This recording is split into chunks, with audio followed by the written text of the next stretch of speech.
Hello, and welcome to the Mocha Minutes podcast. I'm Stephanie. Thank you so much for joining me. You can find the Mocha Minutes podcast on Apple Podcasts, Stitcher Radio, Google Play, TuneIn, Castbox, iHeartRadio, and Spotify. Find us on any of those platforms or wherever else you catch your podcast. Also, still soliciting for ratings and reviews. If you would be so inclined, please leave us some 5 stars. Leave us some reviews. Would greatly appreciate it. Also, you can find me on Instagram, Facebook, and Twitter at Mocha Minutes on all 3 of those platforms. If you want to shoot me an email, give me some feedback. Other than on those 3 places, you can email me at mochaminutes@gmail.com.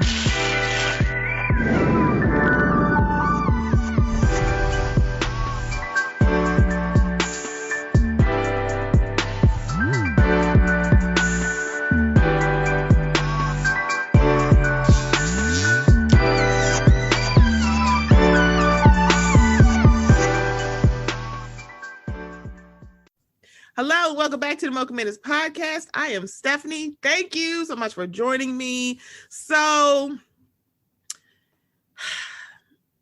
see, I wasn't even going to mention this. I wasn't going to mention this because if y'all are hearing this, y'all probably have realized that number 45 did not get impeached. They decided to acquit him for God knows what.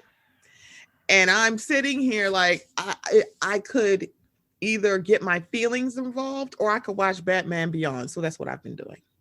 Watching Batman Beyond. How could you do this to me? Question mark. Right. I'm upset. Well, I was like, wait a minute. You do realize those jackals that he sicked on y'all would have killed some of y'all. And y'all like, yeah. So apparently there were 7 Republicans who voted to acquit. The other ones were like, so... You know, guys, so apparently it's 57 to 43. That's as much as I can muster to care about because I'm like, to be disappointed is literally the understatement of the world. Because 1, he should have been impeached last year or 2 years, or when Maxine Waters wanted to do it the day after he was elected. She was like, oh no, we can work on impeachment right now. Right. Like, and they said, oh no, stop it, Maxine. And it was like, but she wasn't wrong. Like Maxine knows what she's talking about. Y'all leave that lady alone. And please do. So yeah. So the voice you're hearing is my ambassador, honey. So I have Kendrick from Me and You, The Housewives, and Marvel 2. I love how everybody's like, I be tripping up. I'm like, I'm on the Housewife Marvel podcast. The what? You know how often I get cursed out when I ask people to do stuff for me, like, hey, I'm doing a video series, and can you just say your name and then say the name of my podcast and all like that. They were like, bitch, I had to record this shit 18 times because I couldn't say the name of your podcast. I'm like, it's like I have to hit the song in my head. You got it. Me right. And You, The Housewives, and Marvel 2. I was like, everybody was just like, where's that from? I'm like, don't give Andre his things. Okay. Don't do Stankonia, okay? Please don't. It's like, give Andre his things. Did you see on Twitter, people were like, oh my God.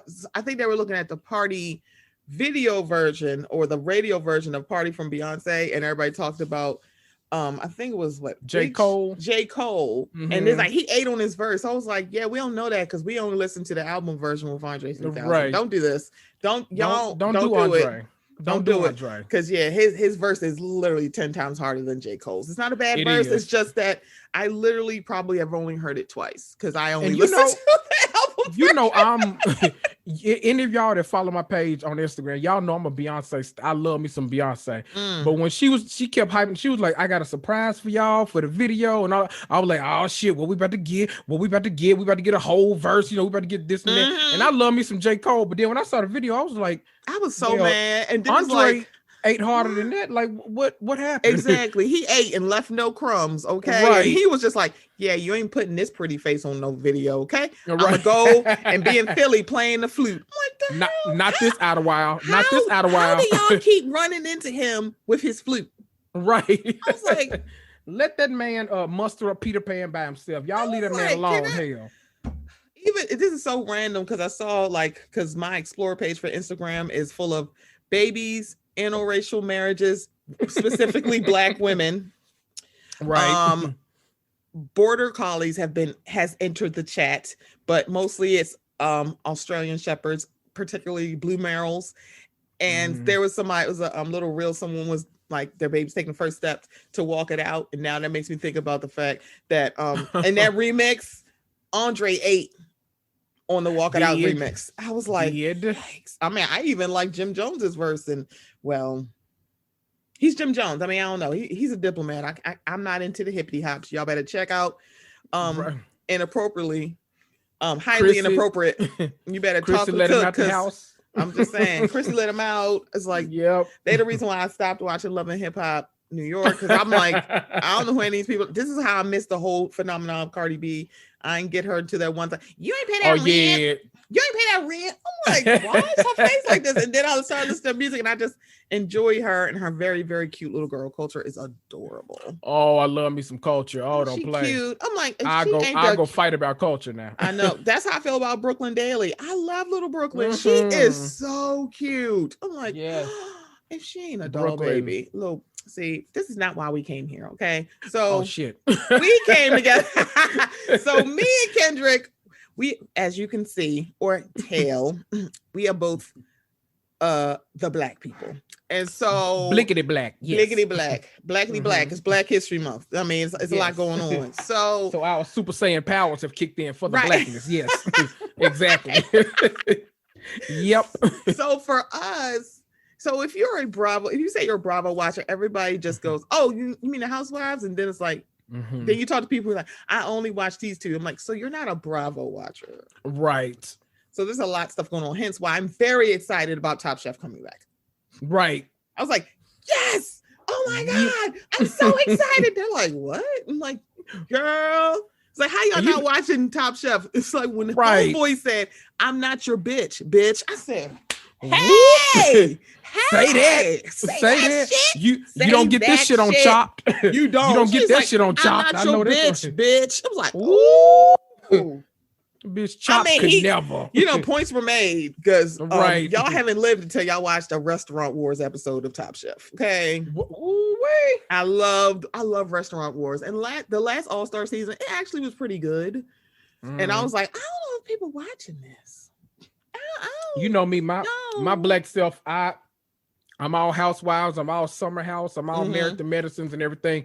Yeah. Certain shows on Bravo, but I'm one of those people, I dip in and out of everything on Bravo. I'm like one of those people, I'm like, you know what? I don't feel like watching this or that. Let me cut on Bravo and just see what random ass marathon they got on today. It's usually Below Deck, which is like it's like Below Deck is always on during the day. And you didn't figure this out until you started teleworking. It's like, God damn, man, it's always on.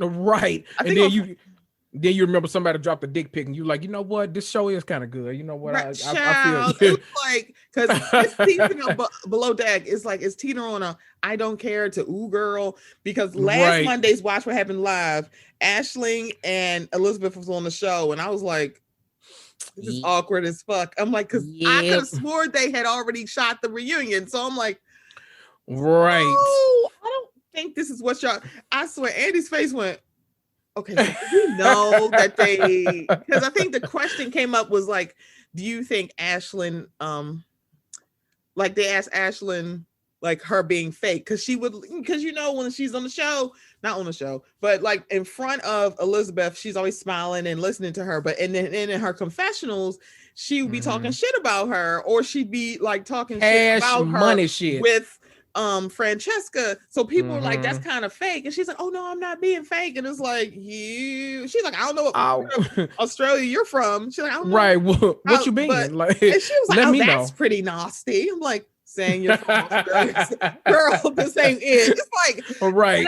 I said, it's like, that was probably like up there with Kenya Moore and what's her name?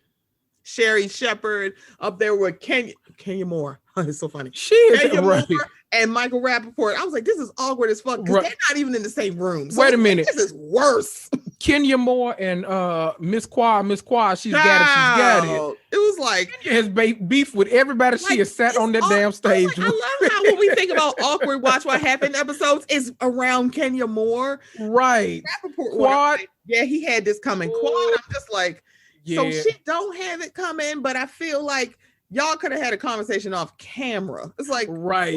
Why y'all? Because she was like, wait a minute, I can't. And see, that's one of those prime moments where the audience, you let them hype you right up because they were like, everybody was like, ooh, wait a minute, what's going on? And then in the after show, Quad apologized, but it was so weird because she probably was like, wait a minute, we're not cool. Wait, what happened here? It's like, girl, what I do to you? I thought you was on Sister Circle. And then it's like she's so used to it because it's kind of like, I don't know what it is about Kenya. I have before Brooklyn, I was like, yeah, no. After Brooklyn, I'm like, yeah, because we're gonna see by the time y'all hear this, it'll be after the Sunday episode where people are gonna magically understand what Portia and Candy were saying, and nobody's gonna tell Candy she's not a new mother.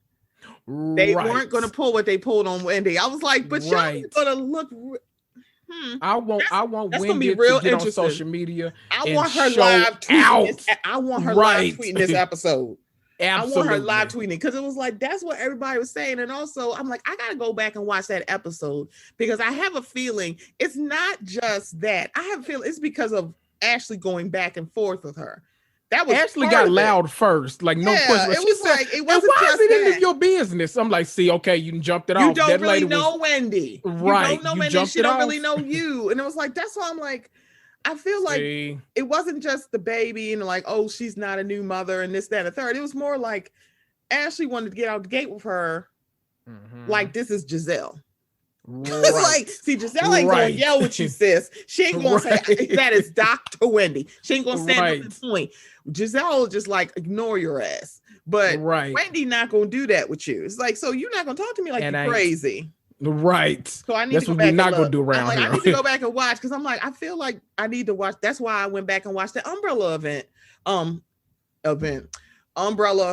incident because I was like, I had totally missed the part where Monique said, come over here and say that in my face and see what happens. And then she walked right over there and said it in her face. Yeah.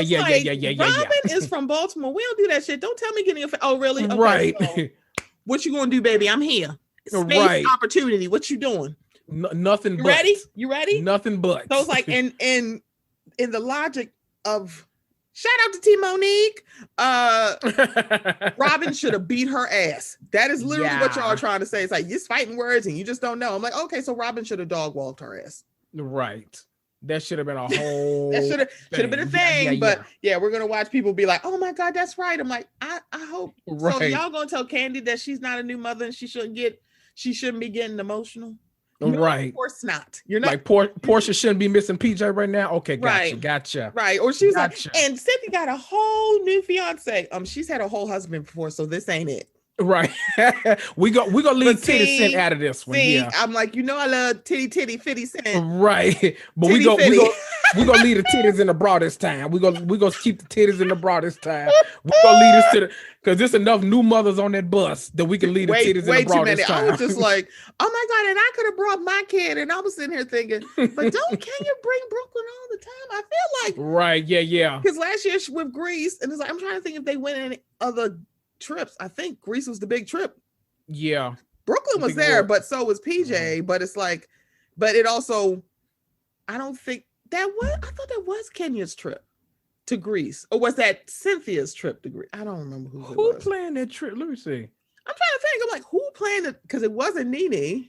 It was two. I want to say it was Kenya and Candy. I think it was. Yeah. was it Cynthia and I don't know. I'm like, I honestly Child, don't remember. But I think she bring that damn baby. She bring Brooklyn little cute ass who's seen. I'm like that damn baby. I and know. I'm like, look, I shouldn't do like that. Me. I'm like, she bring that damn baby, but she brings little Brooklyn who seems to not really be in the way. It's like she's just a little baby, and you know like, that's how I am with this puppy. Every like, time somebody DMs me like, socks, it's like, right, where's that sweet prince? I'm like, that damn dog over there raising hell. That damn dog. Right, like, over there raising hell. Can I sit on that couch by myself? I'm like, no, right. No, you can't. My leg goes dead during every program I watch. Let me tell you something. It's been between you and my buddy Jay. He has a new puppy. I'm like, y'all need to get these doggy Instagrams together, okay? I know. I don't know what I'm thinking. It's like that. Look at, see, I'm gonna be that annoying because I'm gonna be that person. If I get a little person and or a dog, I'm like, they're gonna have their own Instagram because I'm gonna be that person. Right. I need to get this together. Fine. I don't know why I'm playing. So we are Black Bravo watchers, but we also shout out to Obi. We are now Bachelor watchers. We watched last season of Bachelorette. I have that was my second season because I watched Rachel's season, but I didn't watch maybe like the first 3 or 4 episodes. I kind of stuck more towards the end, hence why I want to go back and watch Peter. It. You should watch that season and watch the runner-up Peter. I'm not sure if I want to get married. The fuck are you doing here? See that's that Brendan shit. I hate that shit. Like, you didn't know you wasn't ready for love before you signed up. Child, Peter brought her back to Madison, Wisconsin, with him and his black friends in Madison, Wisconsin, and then was like, I don't know, and I was like, bitch, it's like, why should Rachel waste her time? And she ended up with the guy who I was like, he is kind of like the person that Tasia picked. It was like, it's not a bad choice. It's just. That wasn't a choice I thought she would make. We it's like you are a great man, but we forgot you was there, to be honest. You know, we weren't really looking your way. Ben need to stop posting pictures. I was like, so you're like, you were rude today that you didn't pick me. It's like he thirst trapping, baby. I was like, she's between him and Bennett. I was like, why are these two? It's like every time you said his name, I screamed. I was like, damn Bennett. It's like, honey, it's like, So we came together to talk about Summer House, but before we get into Summer House, we gotta talk. Right, exactly. So Bachelor Nation has lost their very lily white minds. So it seems like a front runner by the name of Rachel, and literally while I'm watching the show, I literally forget she's there. Me too. Right now, it's kind of like she got an extra so vowel many in her people. name. Yeah, it's like Rachel Cockadoodle-Doo. I don't know what the fuck her last name is. Wait, Kirkconnell or Kirkconnell or Cockadoodle-Doo, whatever you want to call her, because she got, I think Kurt Cobain is, something. Right. Like, I think she has an A-E in her name, and I'm like, girl. It is. It's actually like, you're not Ray, like cut it out. Just be like Rachel Green or Rachel. You know, it's too much. I'm not remembering all them letters. Girl, Raquel. She's not Raquel. It's like, see, I hope Pump Rules comes back, but only if, you know, the white Kanye comes back, because I need him there because he's hilariously funny.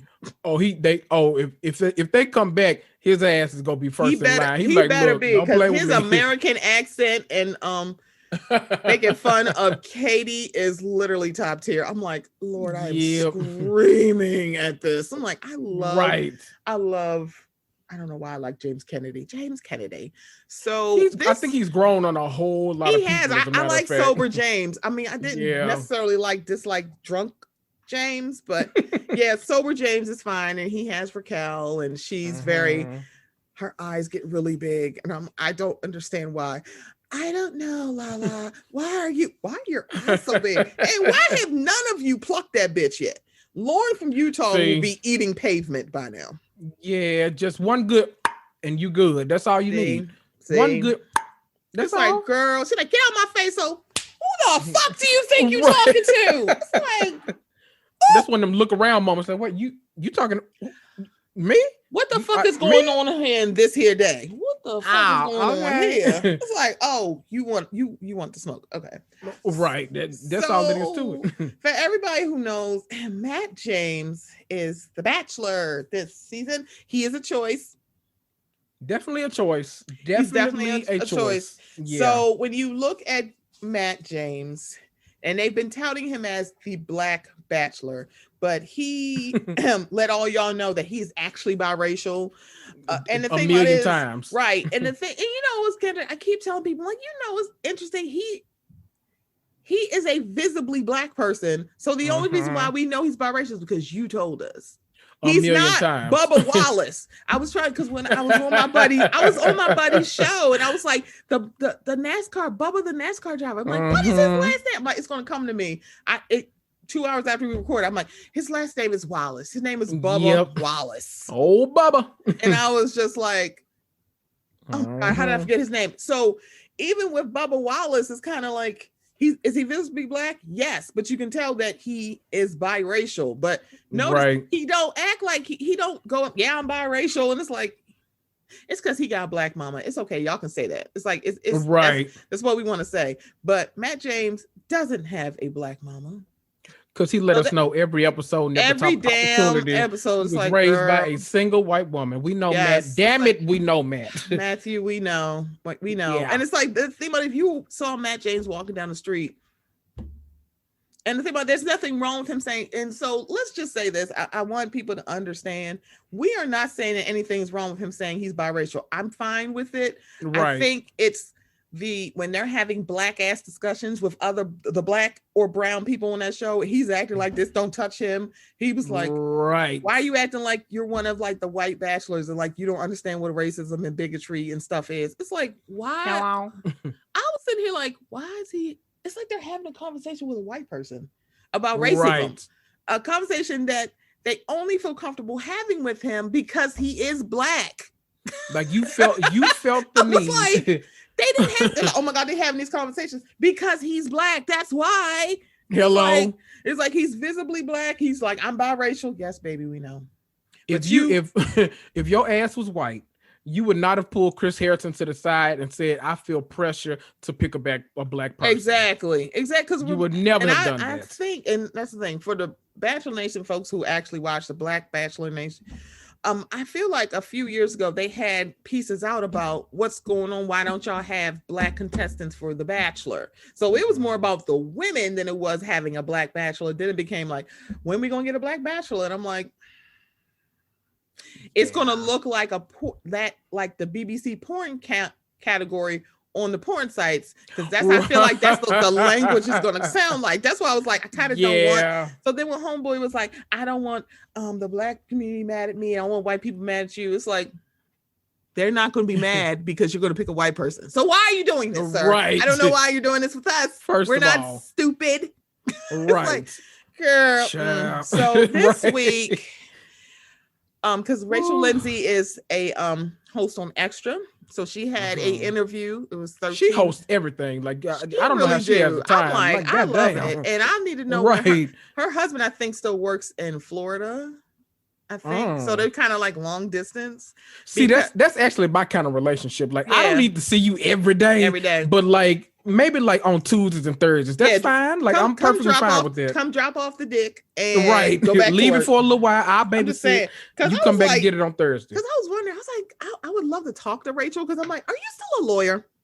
Right. I was like, because she had a whole practice in Texas. I think she was in Dallas, Texas. I think that's where she was. And then, why am I blanking on her husband's name? I'm like, I really can't sit here. I'm like, what the fuck is what is the man's name? I want to say it's Eddie, but wait, I was gonna say Eddie. I'm like, no, that is Tamara's husband's name. Eddie Judge, baby, Eddie Judge. Eddie Judge. What is the latest? What is that man's name? I'm sitting here like, seriously, what the hell is this man's name? Brian. Yeah. Oh, Brian with a Y, right? Yep, Brian Abasolo. That's it. There we go. Come on, Brian. Yeah. And that's the thing. When you look at him, you're just kind of like, he's not a bad pick. It's just, he wasn't who I thought you were going to pick. It's like, because Peter was the front runner, but Peter was like, I don't know if I want to do this whole marriage thing. I'm not sure. And I'm like, so why are you here though? Right. Like, oh, you want to date? You want social media. Gotcha. Because he's a very attractive man. And it was just like, I'm like, Peter is attractive, so is Brian. I'm like, love it. It's like, it is whatever. So for 13 minutes, Chris Harrison decided to talk at Rachel and talk. It was a long talk 13 around. minutes too. It was long as hell. I'm like, this Ooh. is awkward as fuck. So for everybody who doesn't know, Rachel, who seems to be a front runner, and for Matt James, the choice.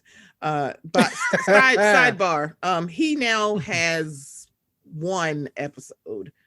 And by the time y'all hear this, it'll be Tuesday. So I have a feeling that I still will be wishing despair for him. I have been wishing despair for him since day one. I told Quinn and Donnie from Know That, I'm like, I just want despair for Matt James. That's all I want. I don't want him ended up with any of those black women. No woman named Serena, because both of them are women of color. Nope. You stick to those Lily White Lakes that you are used to. Don't come over here. And I still want Chelsea and Riley. Baby. Child, I still want Riley to find Chelsea because I feel like they would be a beautiful couple. I'm like, because Tasia played with Riley all damn day. I was like, he is so fine. I'm like, girl, it's like Riley is fine as fuck. I'm like, we're not picking Riley because. I mean, literally, she was talking to somebody else and then literally went in the house like, you know what, Riley? Let me go and talk to you too. I didn't even like that. I was so right. Mad. I was like, wait, what? He was like, I just put my heart in line and you just like dropped me. I'm like, right. Chelsea, go find Riley. I don't know if you're paying attention to us, but we just want y'all together. Right. We want that kind of Love is Blind, Cameron and Lauren love, even though that's an interracial couple, but we want that kind of hype of people like, oh my God, I ship this so much. Right. That I'm good on any MLK Boulevard. I like that kind of love. Yes. Exactly. I'm like, I want Chelsea and Riley together. I kind of like I like that pairing. Okay. I like that. I like that. So apparently because I dip in Bachelor Nation tea, but not really. I just watched the show. So apparently she had some Rachel with an extra A. She had some really she liked some racist photos. She posed with people with MAGA hats. She went to some antebellum party in that is the perfect way to say it. Yes, an antebellum party. It's a party. And shout out to and Janelle Monáe was not there. Yeah, she was not. Shout out to Lady Antebellum, the group who decided to change it to Lady A, as if there wasn't a black woman who goes by Lady A. But the thing about it is, I was like, so, hi there. What does the A stand for? Right. I need to know. Why would you just drop the antebellum out of the antebellum? Right. Ma'am, it still means the same thing. If y'all don't go directly to eternal hell, it's like you could have just changed your download button. It was like what that is. Yeah, I'm good on y'all. And it's like, we're Lady A now. I'm like, because that makes it better. Right. It's like, it doesn't, baby. We don't care. And now people can't find that black woman. Ain't that some shit? And can't find right. And it's like, if you go on Spotify, you can like, because Spotify's a little bit more intuitive, a little bit.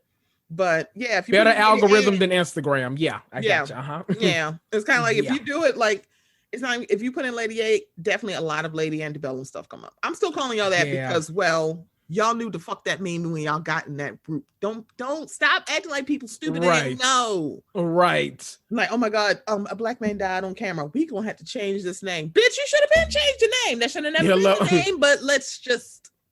Can I just make a public service announcement for those who don't know? Racism was not invented in 2020. I just want to remind people sometime because it seems like people forgot. Like, oh my God, it's racism everywhere. Right. You didn't know? Throughout the whole country. Wait, it's not just in Alabama. Right. Sweetie, it's everywhere. It's everywhere. Like, yeah. Yeah. And it's guess what? It didn't just start. Yeah. We had to break out of those chains. We sure did. Yeah. These fools. You know that movie about Harriet Tubman that they wanted Julia Roberts to play? Yeah, that was a real story. Girl, that was real. They really wanted her. And it was like, so I feel like there's a lot wrong with that notion. And the bad part about it is it made it to a room full of people who make decisions about movies. Absolutely. It's like, what? Absolutely. Like, Anyway, so Chris Harrison, because of Rachel, being the bachelor, and mind you, she was the Bachelorette what 2 or 3 years ago, but she's still kind of tied to Bachelor Nation. So she got to interview Chris Harrison about this, and Chris Harrison went full white man. With he Rachel, showed his ass, baby, and it was like he was like, "Oh, I mean, it's from 2018. I mean, is racism wrong? Is the party wrong in 2021 or 2018?" She was like, "It's wrong either way." It was right, like, and it's like it was wrong when they were on the fields. Like you didn't know that. What? Like what?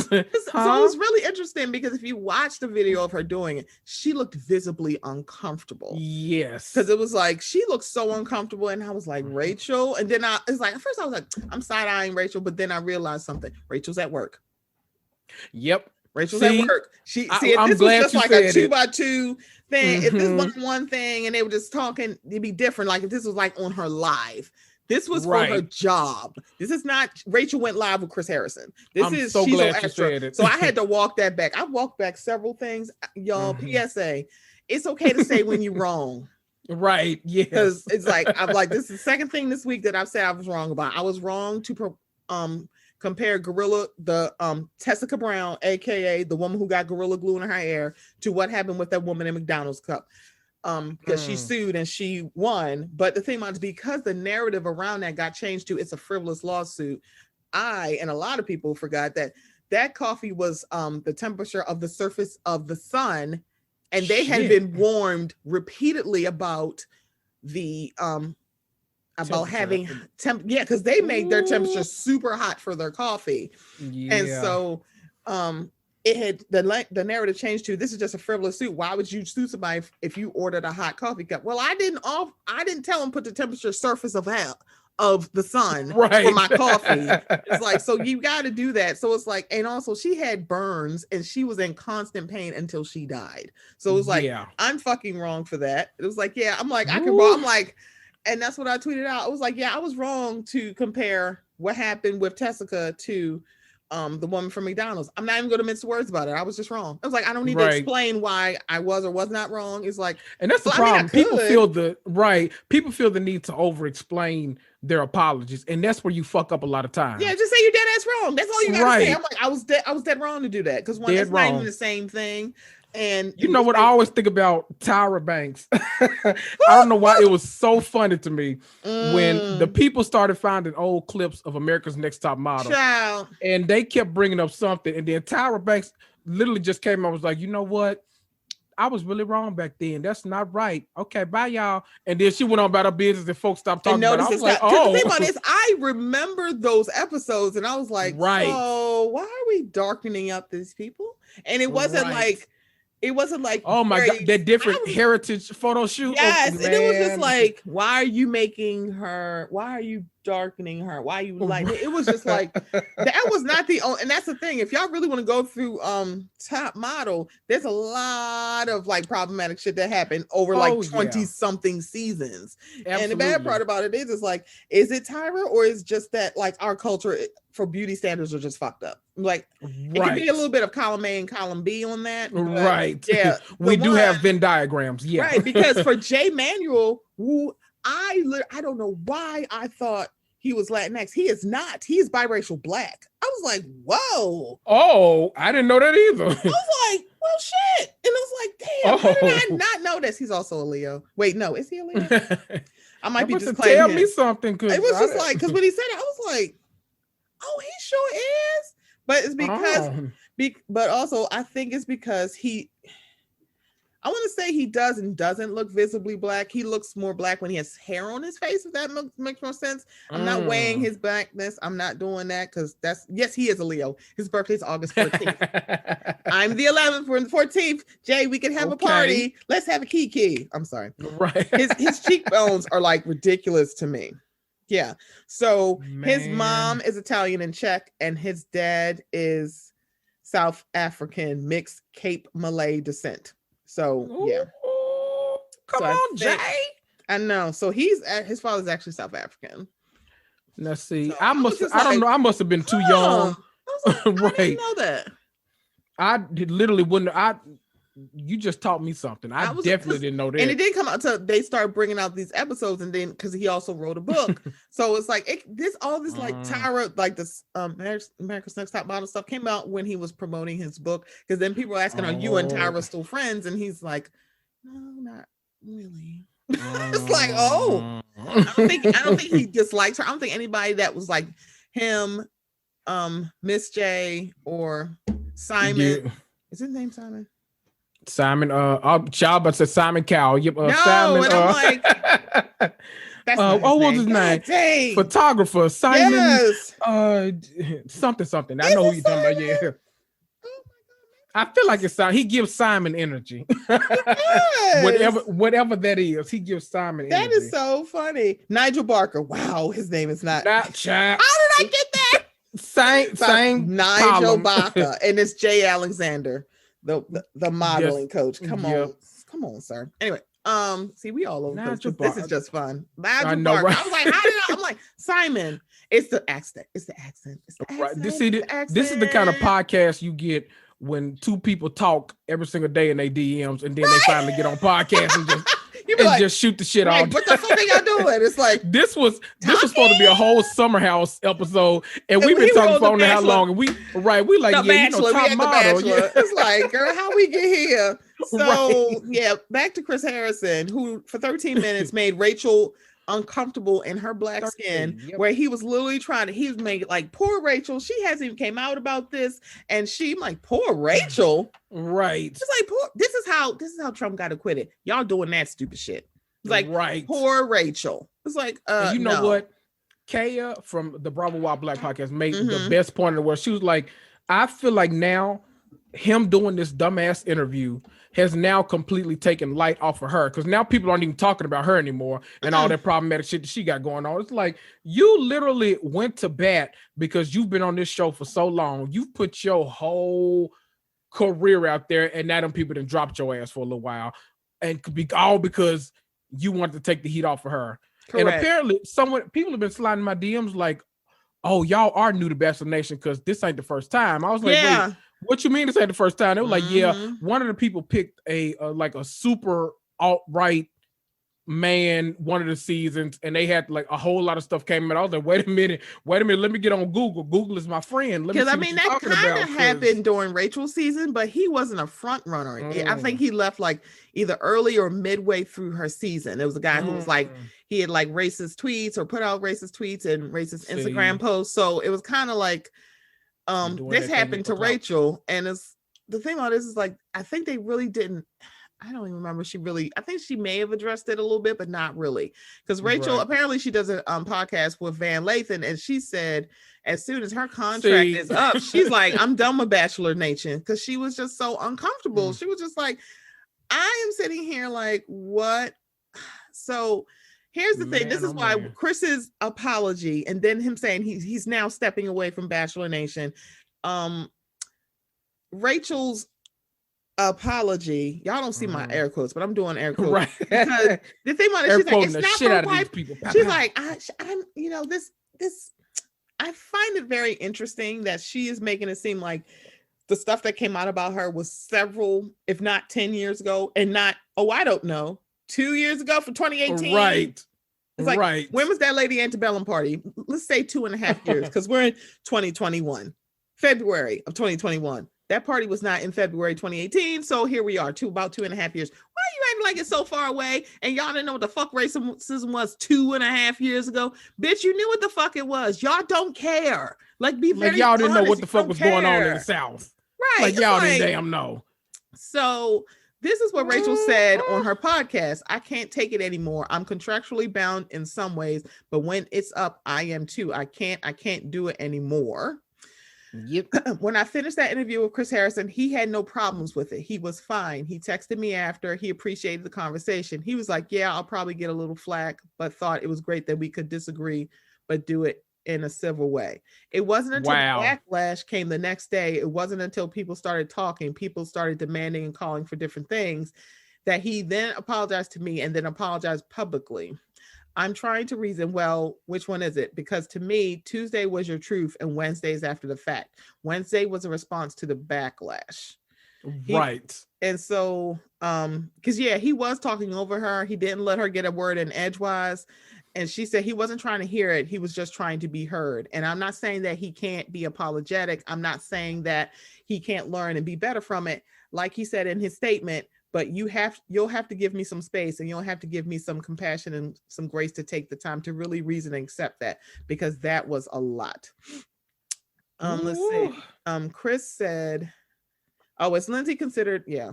Because he is considered the spokesperson of Bachelor Nation. This is not the first time. Right. He's the face. You're right. He is the face of the franchise. Chris said, Absolutely. I promise to do better. I need people to stop making these statements. What does that look like? What does doing better look like? How are you going to be better? That is what I want to know. You pulling out a statement and disappearing for a few days, weeks, that ain't better. How is Chris Harrison going to be better?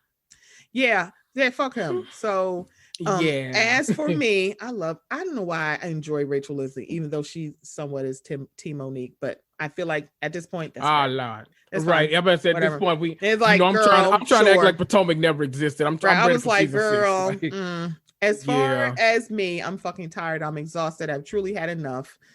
My entire reason for doing The Bachelorette, and I was lucky it worked out for me in the most beautiful way in finding husband Brian Abasola, is that I wanted to be representative as a Black woman to this audience, and I wanted to pave the way for more people to have this opportunity. In some ways that has happened. I wanted the franchise to be better. I have a love-hate relationship with it. I'm connected to it. How much more do I want to be affiliated with this? How much more can I take of things like this? I said I was going to leave it if they didn't have leads of color. Okay, they did that, and they made some other changes. They hired a diversity consultant. Did Chris Harrison not sit through that? So then that's her stuff. And then if you guys were paying attention, you follow some contestants, male and female, you would have seen that a lot of them put up literally a mirror statement depending on what season, because it looks like all the men of color on Rachel's season said something, all the men of color on Tasia's season said something, and apparently there were 25 women on this season of The Bachelor, and they all said the same thing. Yep.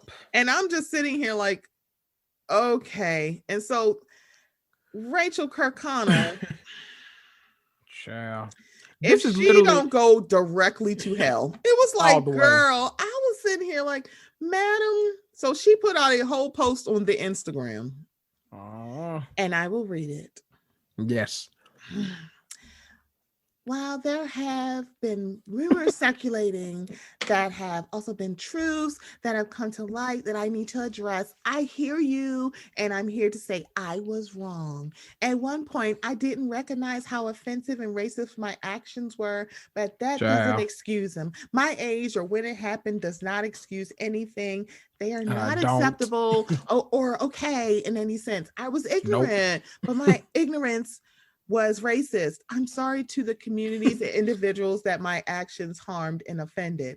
I am ashamed about my lack of education, but it is no one's responsibility to educate me.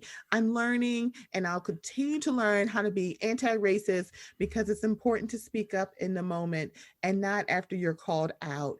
If you're a person who doesn't understand that offense in question, I urge you to learn from my mistakes and encourage you to use them as a teachable moment. As for my family, I love them and how they raised me to be my own individual.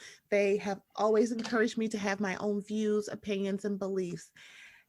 As I was thinking about what I wanted to say, I couldn't help but think about how sick people must be of reading these kinds of statements, how a person didn't realize the trauma that their actions would inflict on other people. It must get so exhausting. I want to put my energy towards preventing people from making the same offensive mistakes that I made in the first place, and I hope I can bring this to you moving forward. Racial progress and unity are impossible without white, I don't know why white is in parentheses, by the way, white accountability. not quote unquote white. She put it in parentheses white. I'm like, what? Anyway, wait, do they not exist? I mean, mind you, she wrote this, so I don't know why she. Child. Okay. Supposedly, okay. And I deserve to be held accountable for my actions. I will never grow until I recognize what I have done is wrong. I don't think one apology, excuse me, means that I'm bored. She bored you, right? I know. Means that I deserve your forgiveness, but rather I hope I can earn your forgiveness through my future actions, ma'am. So, ma'am, your mama and you were doing shit last June in 2020. Your home girl, some girl from your high school, dimed you out, because that was the first time I found out about Rachel. I'm like, who the fuck is Rachel? Like, that high school friend been on her ass, baby. On her ass since day been one. On her ass, so watching the show, I'm sitting here like, why do I feel like I'm sorry, I'm only focusing on the Serenas. Right. Unlike, and the black women and Victoria getting voted the fuck off. It's like, literally am like, why am I like, I don't see her, did I miss her? I'm like, that's how like not memorable she is, and I have a feeling she got at least the hometowns. That's why all of this is coming up, because I think people are saying that I think the tea is that she actually is the person that Matt James picked. Listen, I've been saying ever since that first episode came, they ass is probably shooting an alternate finale right damn now. They probably like, look, they gonna do what Top Model did, because Top Model did that when they had that. And I love the girl that was supposed to win too, Tyra. So you was wrong for this. Right, shit. I was like, what was her name? Angelique. Yeah, something like that. Angelina or Angelique. And I was just like, wait, how y'all just gonna pick a whole different person? I was like, right. What? And the thing, if you watched that season, she should have won. And it was like, oh yeah. And I can't remember the reason why they said she got disqualified. I can't remember. Something stupid.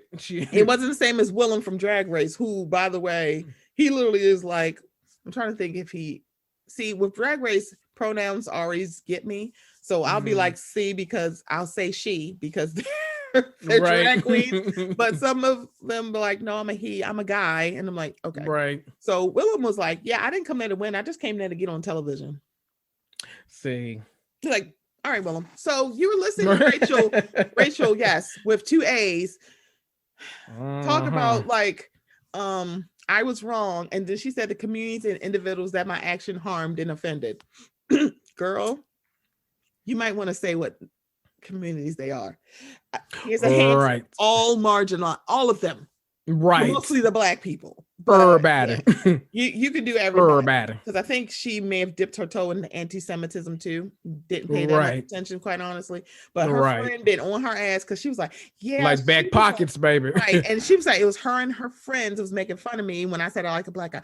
Ooh, you like black guys? And I was like, so that blows that whole all white women like BBC thing right out the water. Right. It's like, girl.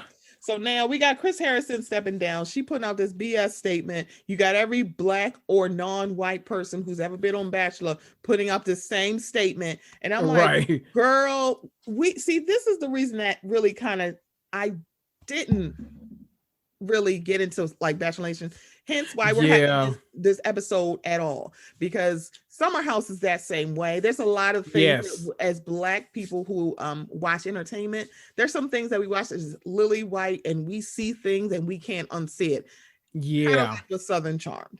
So it's kind of like a lot of shit that's like, you know what? Is this for me? Should I be watching this, or like, do should I go on about my business? Because I see it. It's Bachelor, it's Bachelor Nation, it's Summer House, it's Below Deck, it is Southern Charm. Because remember, they had I think it was Southern Charm. It's the one in South Carolina. I think they did a Texas one too. Because it was there's been Southern Charm, New Orleans, Summer. Charleston is the original, right? Charleston's the original, and there was a third one. It didn't do well. I'm trying to think. It was in Savannah. Savannah, that's what it was. Yeah. Because I was like, I know it was another Southern city, and I'm just well, of course, because it's called Southern Charm. It's not. It couldn't be in the Midwest. So this is This is Southern Charm, Chicago. The hell? Right. Like, wait, where? Tinsley, where you at, girl? Right. Tinsley, where you at? Savannah never came back because it was boring as hell.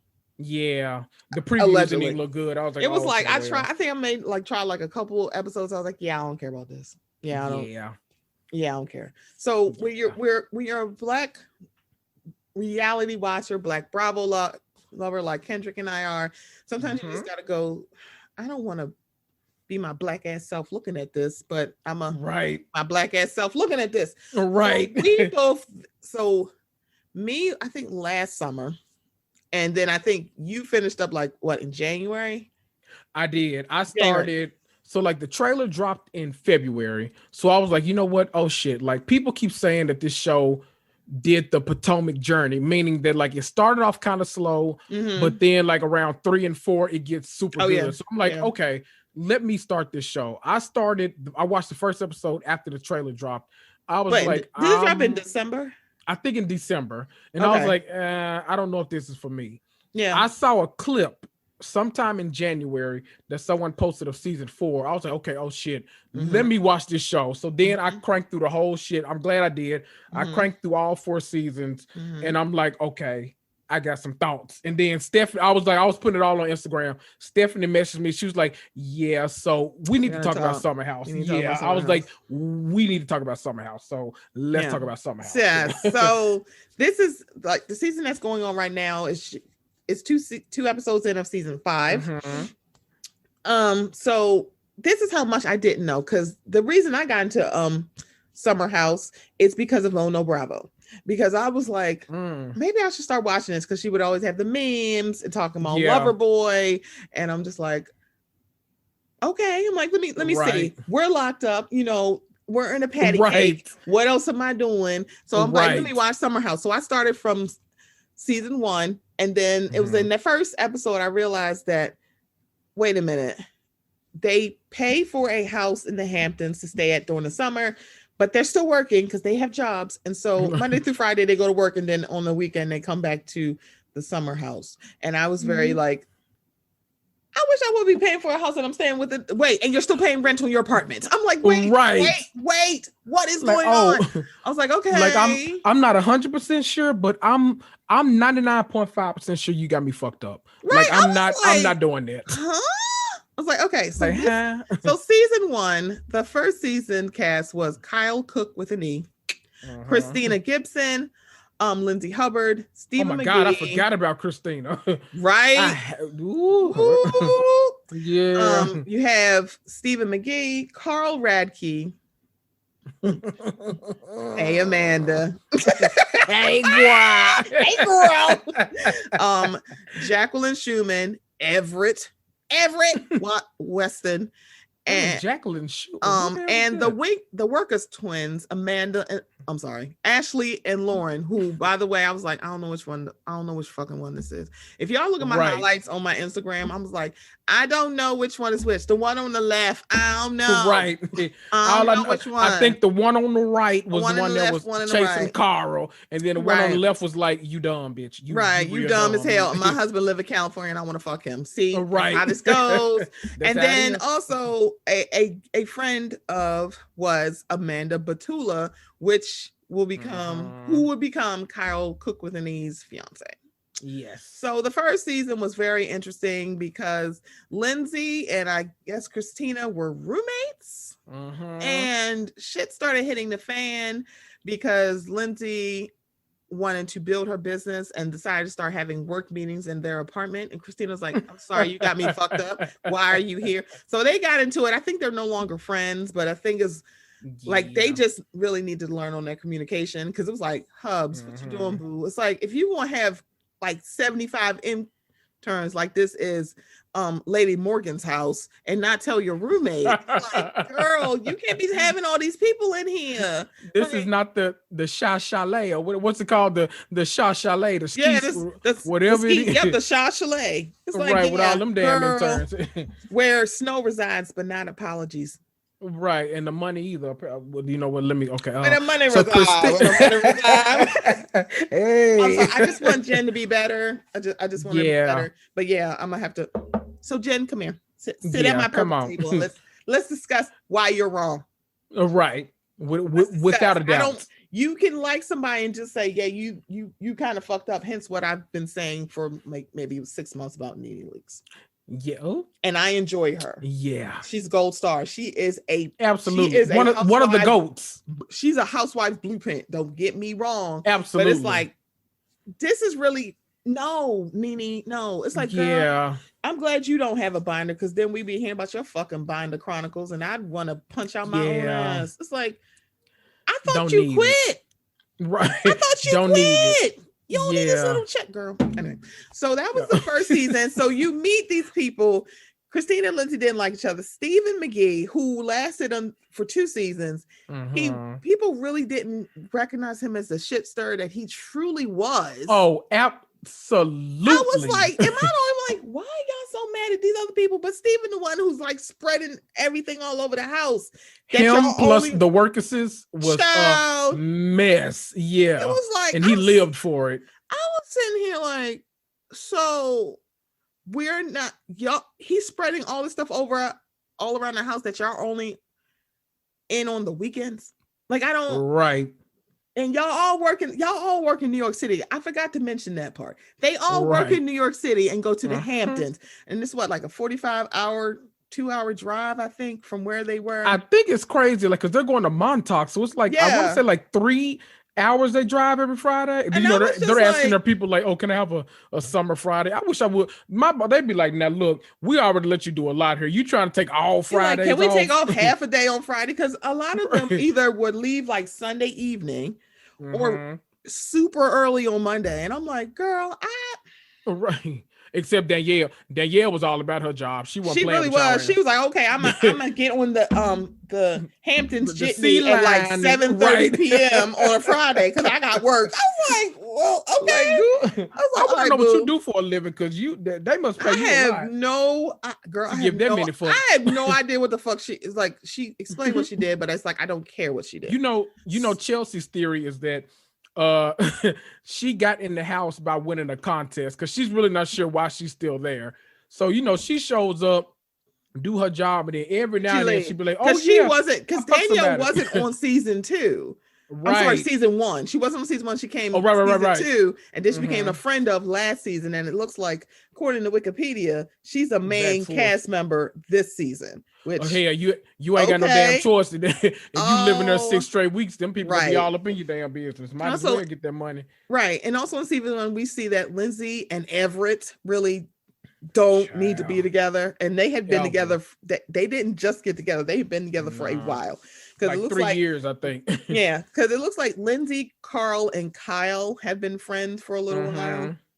Yep. And so that's why I think sometimes Lindsay reads as a guy's girl. I don't think she is, but I think it's because her sustaining relationships are with these guys and not like maybe the work is friends. Even Christina, which is like their dynamic was like, how long have y'all known each other? Because it's super weird how y'all don't like each other. Right. And it's like, Christina's like, oh my God, everything is like, oh my God. And she does this. And I'm like, why are you living with her? Right. I've always like, that has always confused me. But in that situation, I was like, you know what? Honestly, both of y'all can politely go to hell. Like, I'm not gonna lie to you. For real, I ain't gonna hold you. I'm like, we don't need to do any of this. Y'all could both just go to hell, because I don't care about any of this. Like Christina, we could have been on your side 1000% with this situation. Like, you're not gonna have like people traipsing in and out of my apartment. But what you also not gonna do, you're not gonna talk to me any kind of way, Christina. Like, I'm a whole adult. You're not gonna talk to me like you motherfucking crazy. I'm just saying. That's the thing that I was sitting here like, why are you talking to her? Right. Like, you crazy. I'm very confused why you're talking to her. Like, and it was just kind of like, she's not your kid. She sometimes it's like Christina talked like she was living there. Lindsay was living there rent free. And I was like, isn't she playing rent though? I mean, I feel like y'all could have just had like a simple conversation and y'all didn't. And I don't know why. And it's super weird and super odd, but sure. It's like, girl, whatever. So what did you, because the first, I will warn y'all, the first 2 seasons of Summer House is like, girl, I don't care. make it through, right? So it was 2 reasons why I started Summer House. One was oh no, Bravo. The second reason is because of the Bravo chat room, and it was like they had Hannah, and I'm like, why is Hannah such a big deal? And I was like, I'm not gonna lie to you. Before because I love Portia, and I'm unapologetic about my love for Giselle. So I was like, okay, and I like Kate too. So I was like, okay, let me watch this.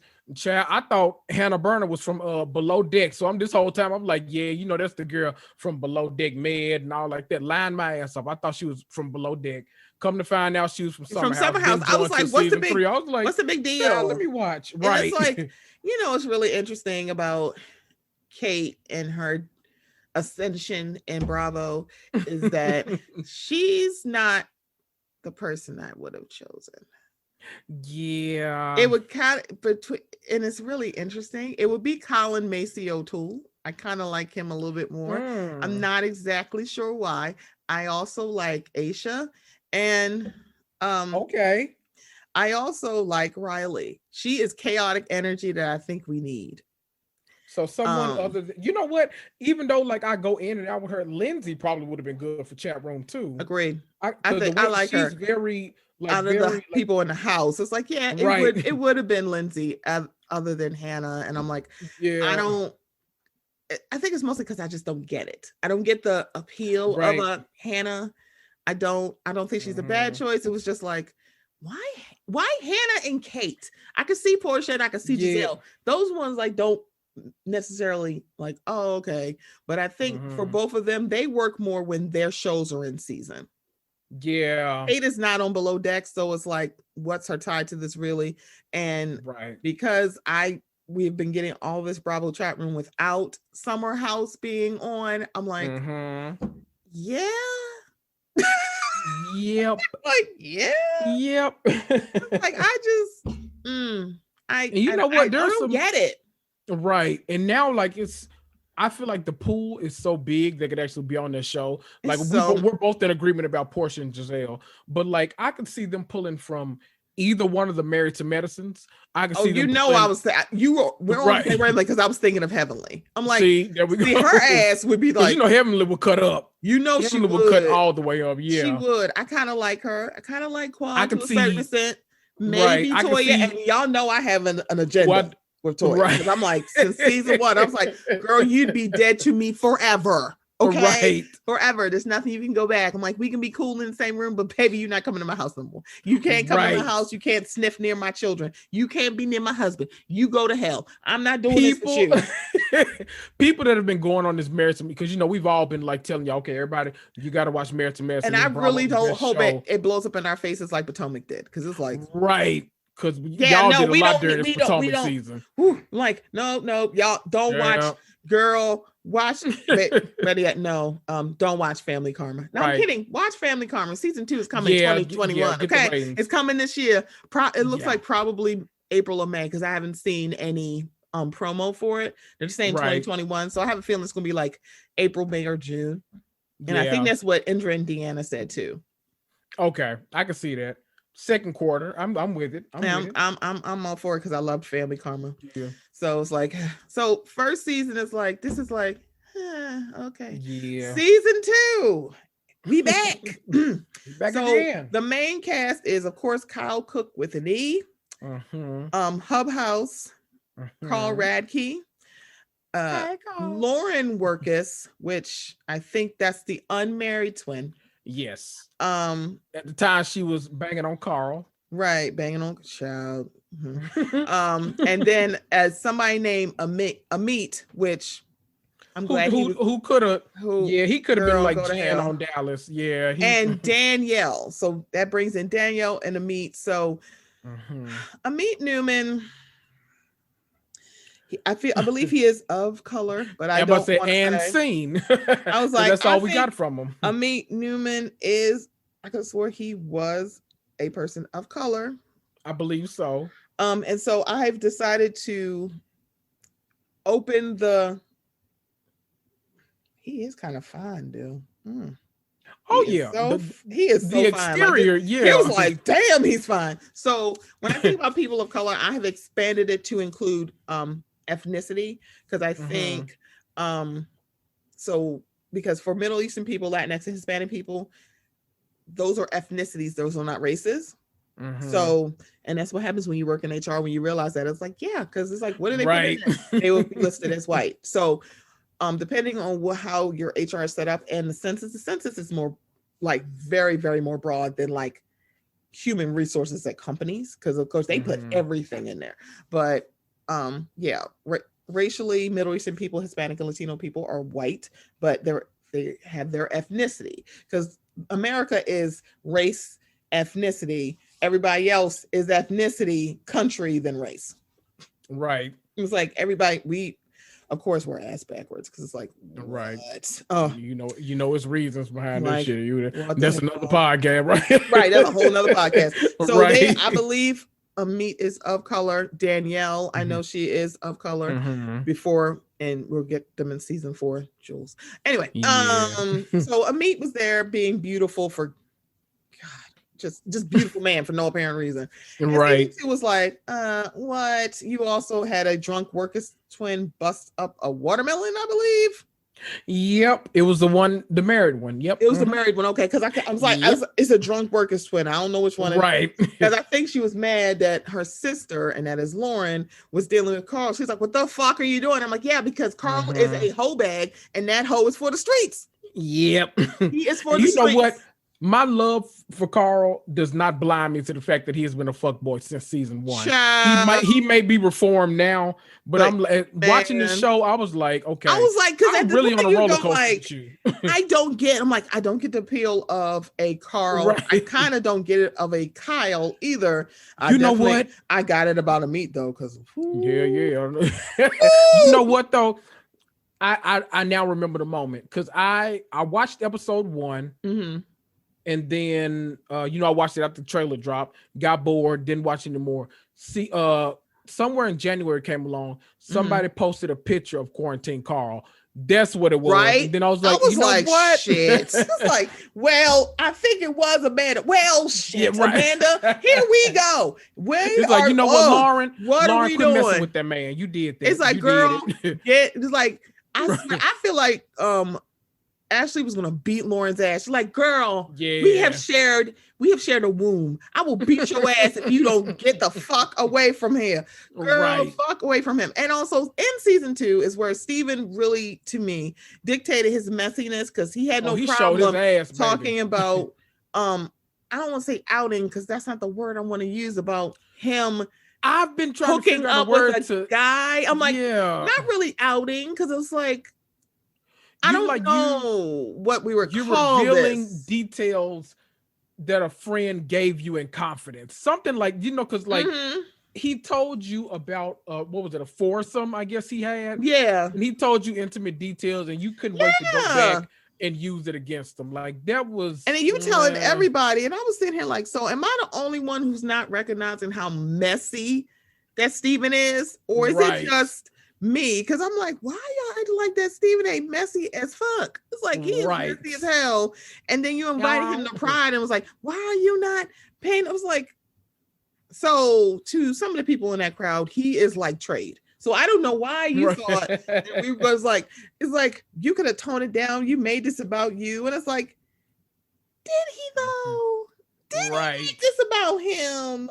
Like, my thing was, if you invite me to something, I'm thinking you want me to have the best time possible. Exactly. So if I'm gonna have a good time, like, don't get mad at me for having fun.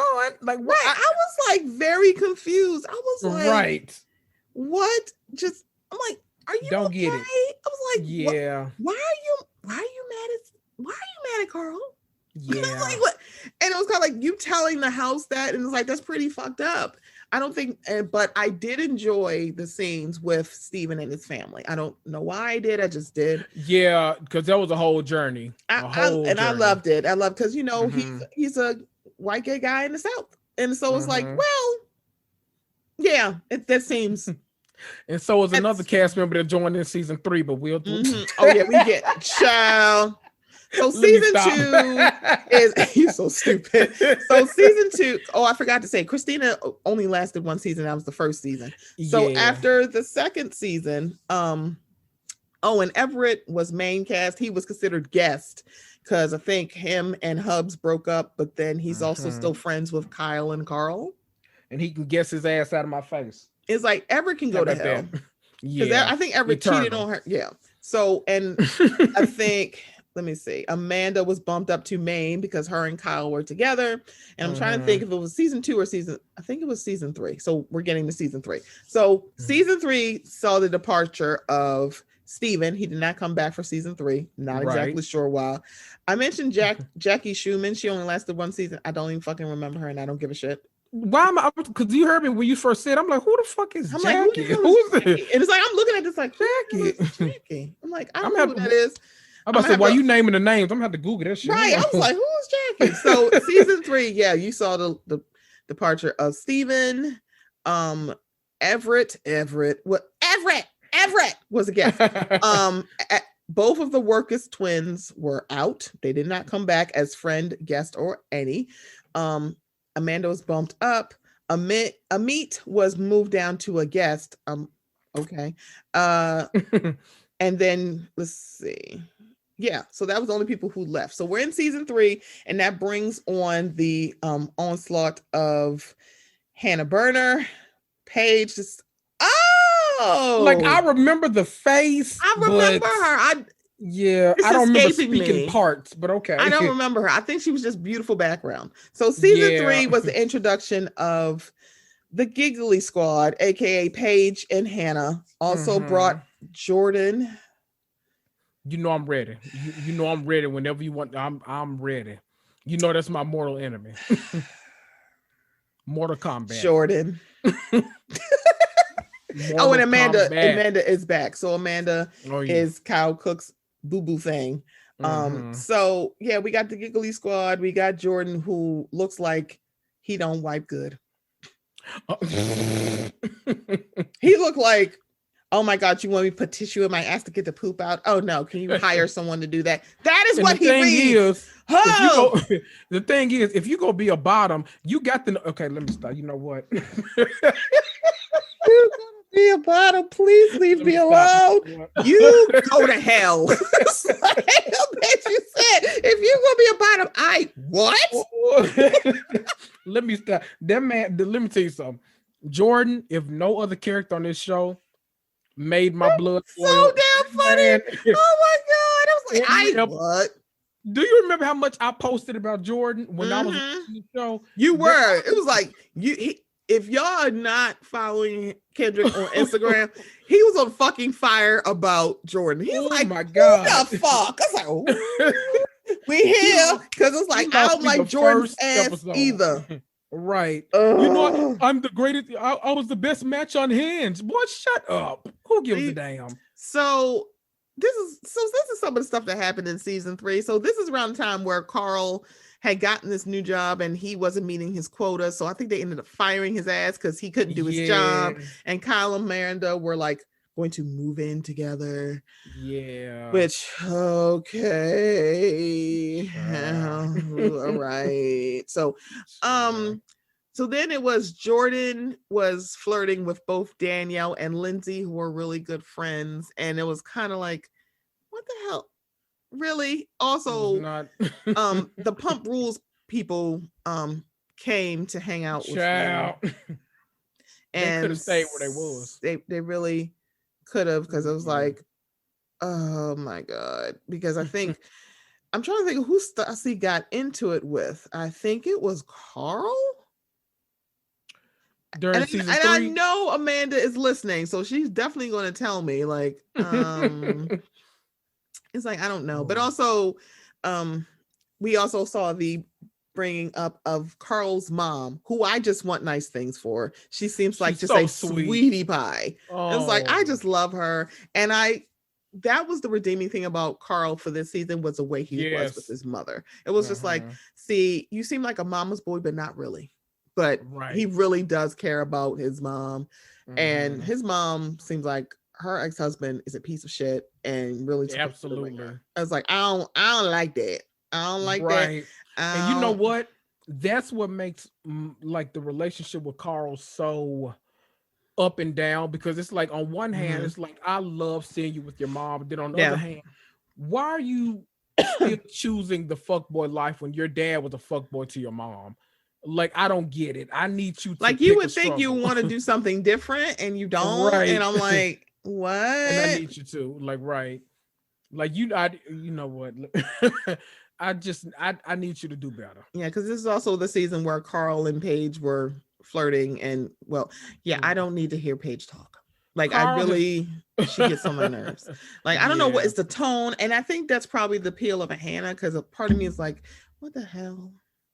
Right. It's like, what is life? What is going on? Yeah. But Jordan, it was like, yeah, I want you to get your whole stuff off about Jordan, because yours is fresher than mine. I just fucking can't stand him. But I feel everything, he is one of those people. So I went to college with people like Jordan. Jordan is one of those people that at every chance feels like he is not the best in the room. So he needs to tell you why he's the best in the room. Every given opportunity. It's like we at church. Like, what are you talking about? Like, as fuck. Insecure as fuck. Yes. At every turn. And it's just like, okay, you doing all. And then another thing on top of it all, for y'all who haven't watched, Jordan, I don't know what issues he was dealing with, but for some reason during sex or hooking up or whatever, he could never get his penis erect. Correct. And so it was like always a Sex in the City episode. It was like, right. Why are we all talking about how his dick don't get hard? But it did. I will give them that. It gave us that iconic line. Stop talking about my dick. It's like, okay, like, wait, what is actually happening? I'm at work right now and I'm watching y'all. What is happening in my home? I didn't like the way he treated Danielle either. It was kind of like he was like, yeah, I'm not interested in her. And it was like, but Danielle, and he lied a lot. He lied about a lot of shit. And I'm like, why are you acting like Danielle some sort of scrub? Danielle is gorgeous. Why are you acting like See, that's my thing. In real life, I hate people that offer me a lie for no reason. It's like I was over here minding my business and you just came and told me a lie. For what? I didn't ask you for that. He just, I took 2 hookers home last night. Wait, but your dick don't work. Why are you taking hookers home? Like, I don't get it. I need somebody to explain. Explain, because I have so many questions about why is Jordan a thing? I'm like, I need to know why y'all are telling me that Jordan is a thing, because baby, I don't like that, and I don't get it. I don't get it. And I never understood. Like, I'm like, okay, I couldn't figure out if I'm watching the show, like, is he one of the reasons that this really became entertaining, or do I just love to hate him that much, or what is happening? I couldn't explain my love for it, but I was so glad he was gone season 4. That was the thing. I didn't want him. It was just like, I didn't like the way he was trying to go through the whole cast of women. Lindsay and Danielle. I didn't like that. I didn't like, and Paige just came here and I was like, girl, leave us alone. And then I guess Hannah is cool, but it's like, girl, I don't care. I don't. It's like she was pretty much, I'm like, I don't see the appeal. I just don't. And I'm just like, no. Yeah, I'm like, I don't get it. I don't get it. When Paige talks, I don't get it. So anyway, so season 4. Let's see who. So Amit. A fine. A fine. That is what he is. A fine. He did not come back for season 4. Danielle got bumped down to friend. Jordan got bumped down to friend. Ugh. Praise God. And then we had the introduction of Jules Daoud and Luke Goldbrinson. Now, Kayla, if you're listening, this part of the podcast might upset you. If you're listening to this and you're a Luke stan, we have some thoughts about Luke. So fuck Luke. So that's I was like, I mean, believe me, it's like the only redeeming quality is that baby got a mouth. Physicality, right? He's got a mouth to death. Oh yeah, that's it. It's like that's a 2-hour mouth. Child, I was like, okay, right. Like, but you ain't fucking him, Hannah. You know, when you stay in the bathtub too long. I have questions. Right. See, it's a lot. Where is the penis? Where is it? Right. It's like, I guess for some, it's like sometimes like you get good mouth. It's like, yeah, I'm spent, but I still want some dick. I mean, I don't know. See, my thing is like, you know, when you stay in the bathtub too long and you get all pruny, I'm like, what did it look like after 2 hours? Because that's a long pruny time. As hell. Right. I was over wondering. I'm like, what is happening in that bed? And then I had the nerve to go put the towel over the camera. Like they weren't gonna show it, but I need. We weren't gonna show. I mean, I'm pretty sure it's probably on the cutting room floor, but still, sis. Right. So we saw Jules. Now Jules, I believe, is Middle Eastern. I want to say, did she say she was Armenian? That would make her white. Ooh, sorry. All right. Oh. All right, let me shut up. I thought she was Persian. Maybe Persian. Maybe that's, I lie sometimes. So maybe Persian. Every now and then, I do. Shut up. I was like, let me see. So I'm trying to figure out because I thought that she said she was. Anyway, you look at it, she is of color. Right. And it's just like, I don't know.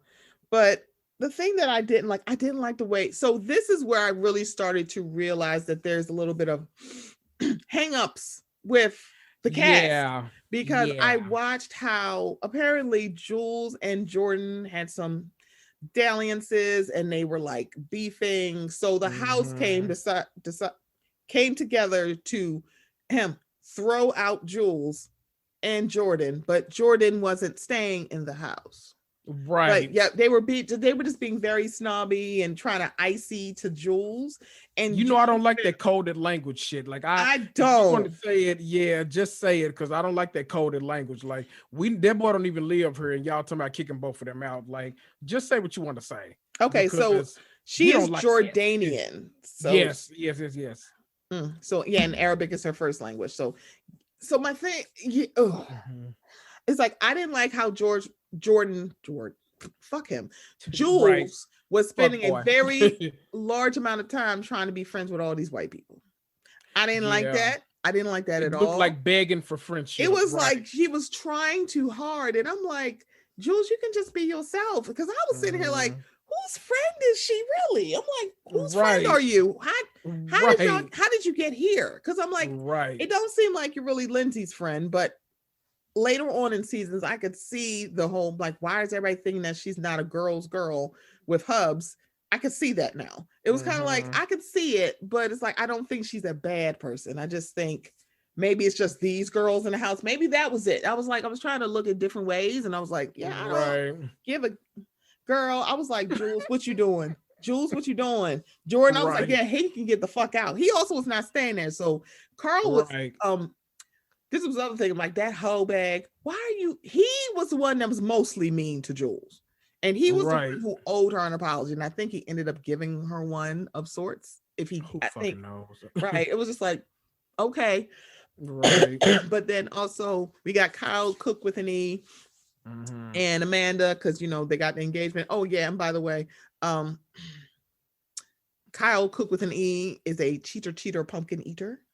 Yeah, and that he was cheated on her. And so then the other thing was with Amanda and Paige, they really wanted to because Luke was here.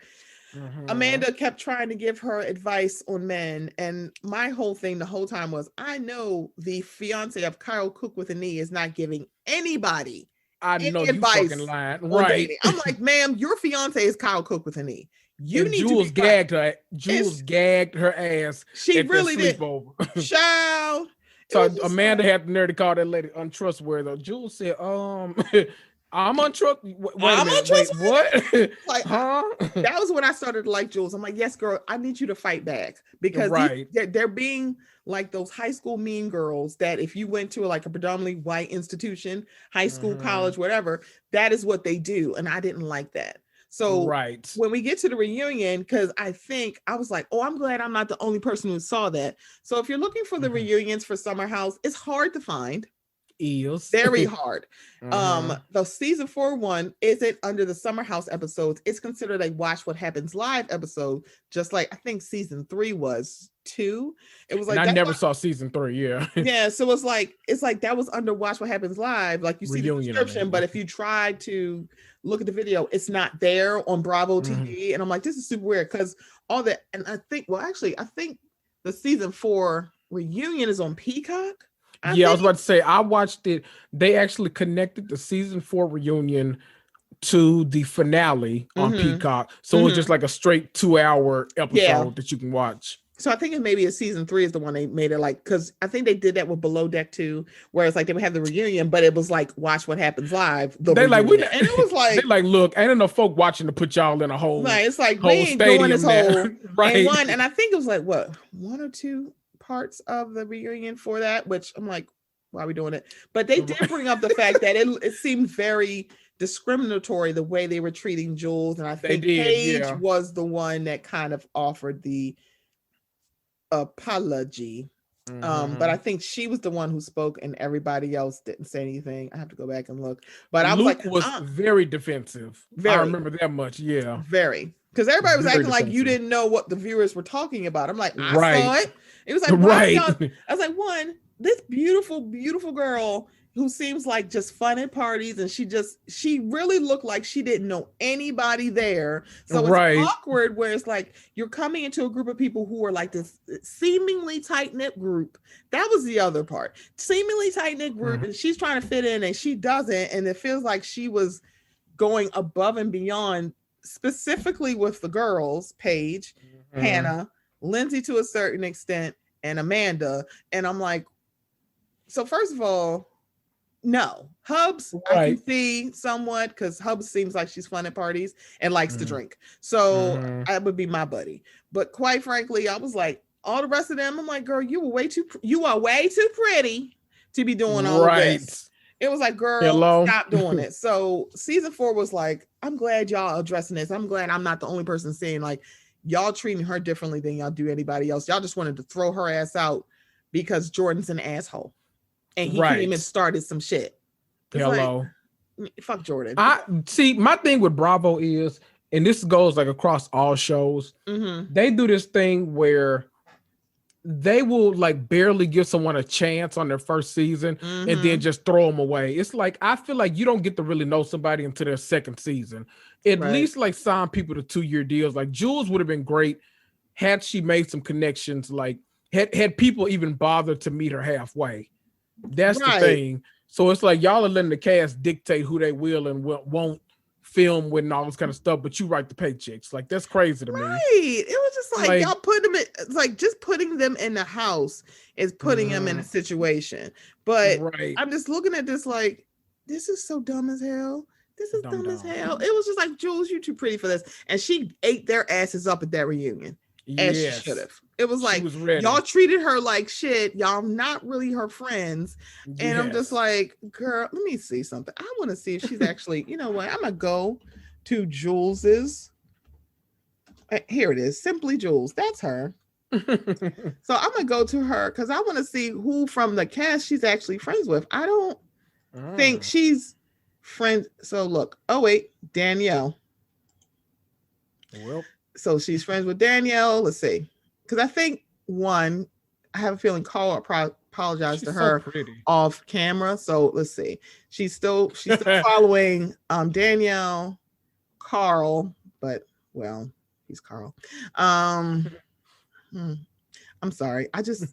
And Hubs. So it looks like Hubs, Carl, and Danielle. Because I think I follow everybody. I may not follow Kyle Cook, so that might be the reason why I don't see him. Let me see what I show you're looking at.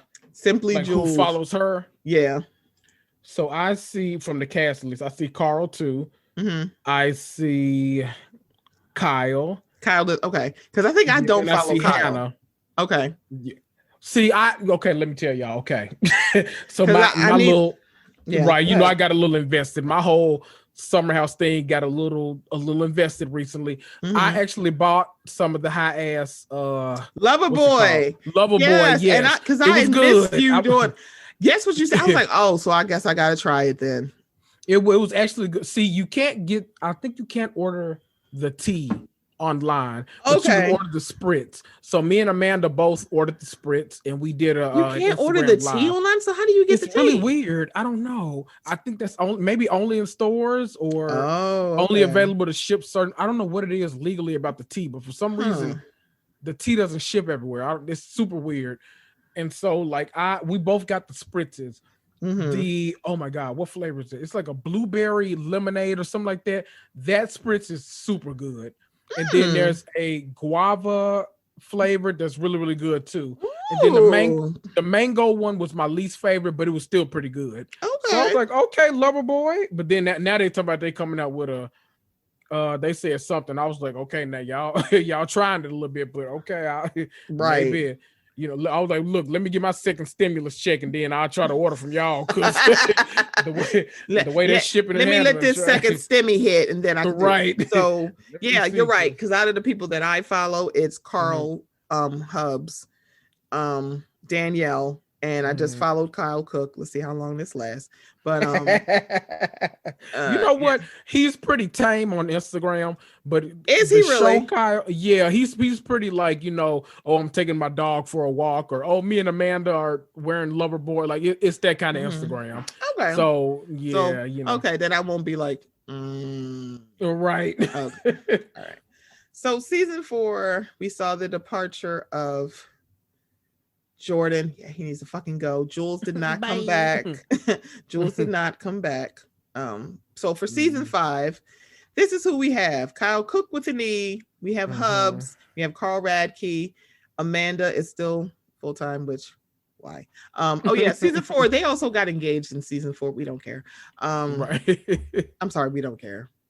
I somewhat enjoy. I feel like Kyle is fun at parties. Kyle's another one that, but like Hubs, I feel like they're fun to hang out with. It's like Absolutely. You feel like that would be your buddy. It's like, oh yeah, we want out. Polar opposites. Like it's weird. Like when he's like at the parties, he's in like the best time in the world. But then when he's in the house, it's like, okay, Dad, I wouldn't want to hang out with you. It's like, girl, I'll see you on Thursday for happy hour, but Thursday, I don't want to see you. That's like when your work friends call you to get advice. It's like, wait a minute, I see you Monday through Friday. Don't call me. It's like, why are you like so Saturday at 10 a.m. What the fuck are you calling me for? Wait. I was done with you at 5 p.m. on Friday. Don't call me. Hello. Don't call me. Wait till Monday at 8 a.m. Like you better. It's like you better. So we are. So now we are in season 5 of Summer House. It's 2 episodes down. So we have Kyle, Hubs, Carl. I feel like those are the mainstays because they've been there since the beginning. Those are the OGs. And then we have Amanda. Danielle has been bumped back up to main cast member. We have the Giggly Squad, Hannah and Paige, and Jordan. Fuck him. Luke returns, aka Mr. Mouth. Yeah, what that mouth. Okay, so that's the show title, Mr. Mouth. Right. Mr. Mouth. So Mr. Mouth is back, and we have the introduction of Sierra. Yeah. A Black woman who is a part-time model and a nurse. Traveling nurse at this. A traveling nurse. Wow. Baby, traveling nurses make bank. Okay. Oh, yeah. So I got a friend who's a traveling PT. Like, right. It's like, I have a friend who's a travel nurse. I think that they make good money. Oh, yeah. Because like they don't have to pay for like room and board. Like they get put up somewhere. Like right. And their hourly rate is very, very high. Oh, yeah. Higher than like a regular staff. See, this is what happens when your HR knowledge kicks in. Like they definitely make at least $10 or $20 more an hour than a regular staff. Right. And it's like because they travel and their assignments may be like just 6 weeks. Right. One of my favorite nurses that I ever worked with, she was a travel nurse. I miss her. I miss Thea. It was like, she was so much fun. Hey, Thea. I miss Thea. You listen to this? Hey, Thea. Right. Shoot. It was like, she's one of my faves. So, so far in season 5, we see, apparently there's some tension between Lindsay and Hannah. Bernie Burns, being Burns. Because apparently Lindsay had a party. Yeah, that's how I feel. Lindsay had a party and did not invite Hannah, but invited Luke, and then was trying to fix Luke up with Danielle. And I'm like, so okay. But then Hannah is saying they dated for like 7 months, but she ain't never get no dick. I'm pretty sure you got plenty of mouth because that's what he do. Right. Well, she got dick, just not in her vagina, in the mouth. Right. Apparently. Right. Twice according to her. Like, wait a minute. Oh, so you're sucking dick now? Okay, girl. Right. I mean, that's fine. Burner, get it where you live, honey. Right. Just don't get burnt. Right. So Hannah said she felt the way that Lindsay was trying to hook Luke up with Danielle. And let me tell you something. She was like, I mean, we were dating like 7 months. I'm like, so how come we didn't know that? Right. It's like, and that's my thing. So like, I'm trying to keep them separate because I'm like, you know what? Luke is absolutely a fuck boy, but in the same Absolutely. breath, Absolutely. Hannah, you might be a little delusional too. Like I don't know. Like It's super I weird need that more she's like context 7 or months, something. and it was just like, I mean, how could you hook him up with somebody else? And so of course, Lindsay's like, that's not what happened. That's not what I did. She was like, why would I do that? And y'all know, first, I think we may not relate this part about Lindsay. She goes from 0 to what the fuck in like 3.4 seconds. It's like, absolutely. I mean, don't say she did. No middle ground. Don't say she lied. Don't say she said something she didn't say. Don't put her in situations. She's like, what the fuck? What? Why would you do that? Like, seriously, what? Girlfriend gets you clapping. I was like, one thing you are not gonna do.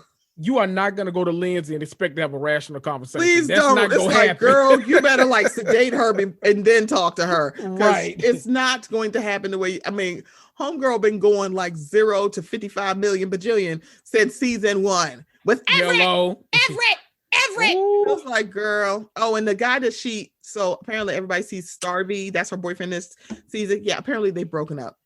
Consider, you know what? I think the fuck what? I think because she was on Watch What Happens Live with Matt. Oh, with Matt, James. That's right. And quarantine Matt James, still don't see it. Yeah. I see it with quarantine Carl. There's a lot of people in quarantine. I'm like, ooh, you look right. It's the gruff, it's the roughness. For Matt, right. No,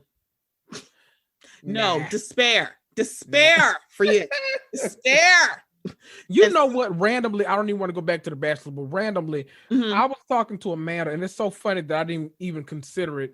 Because like after like the first 3 episodes, I was just like, what is it about him that's just so either off-putting or something so weird about that people can't build a connection with him? And Amanda was like, do you think they like purposely keep putting him in turtlenecks and all this kind of stuff to make him feel like non-threatening? I was like, you know what? They probably overcompensated, thinking that people would not know what to do with a black bachelor in a regular t-shirt. Like, I get that. Like, I feel like that's entirely what happened, especially after hearing Chris Harrison talk, but that's a child.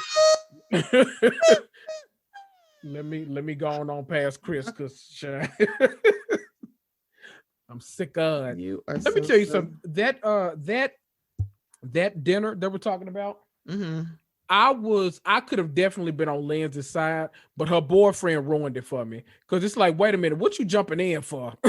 What you got a lot of mouth right now, and that lady Hannah barely knows you. You got a lot of mouth for somebody, and not the good kind, not the Luke kind. You just got a lot of mouth to do all that talking. Like, what are you jumping in for? I don't understand.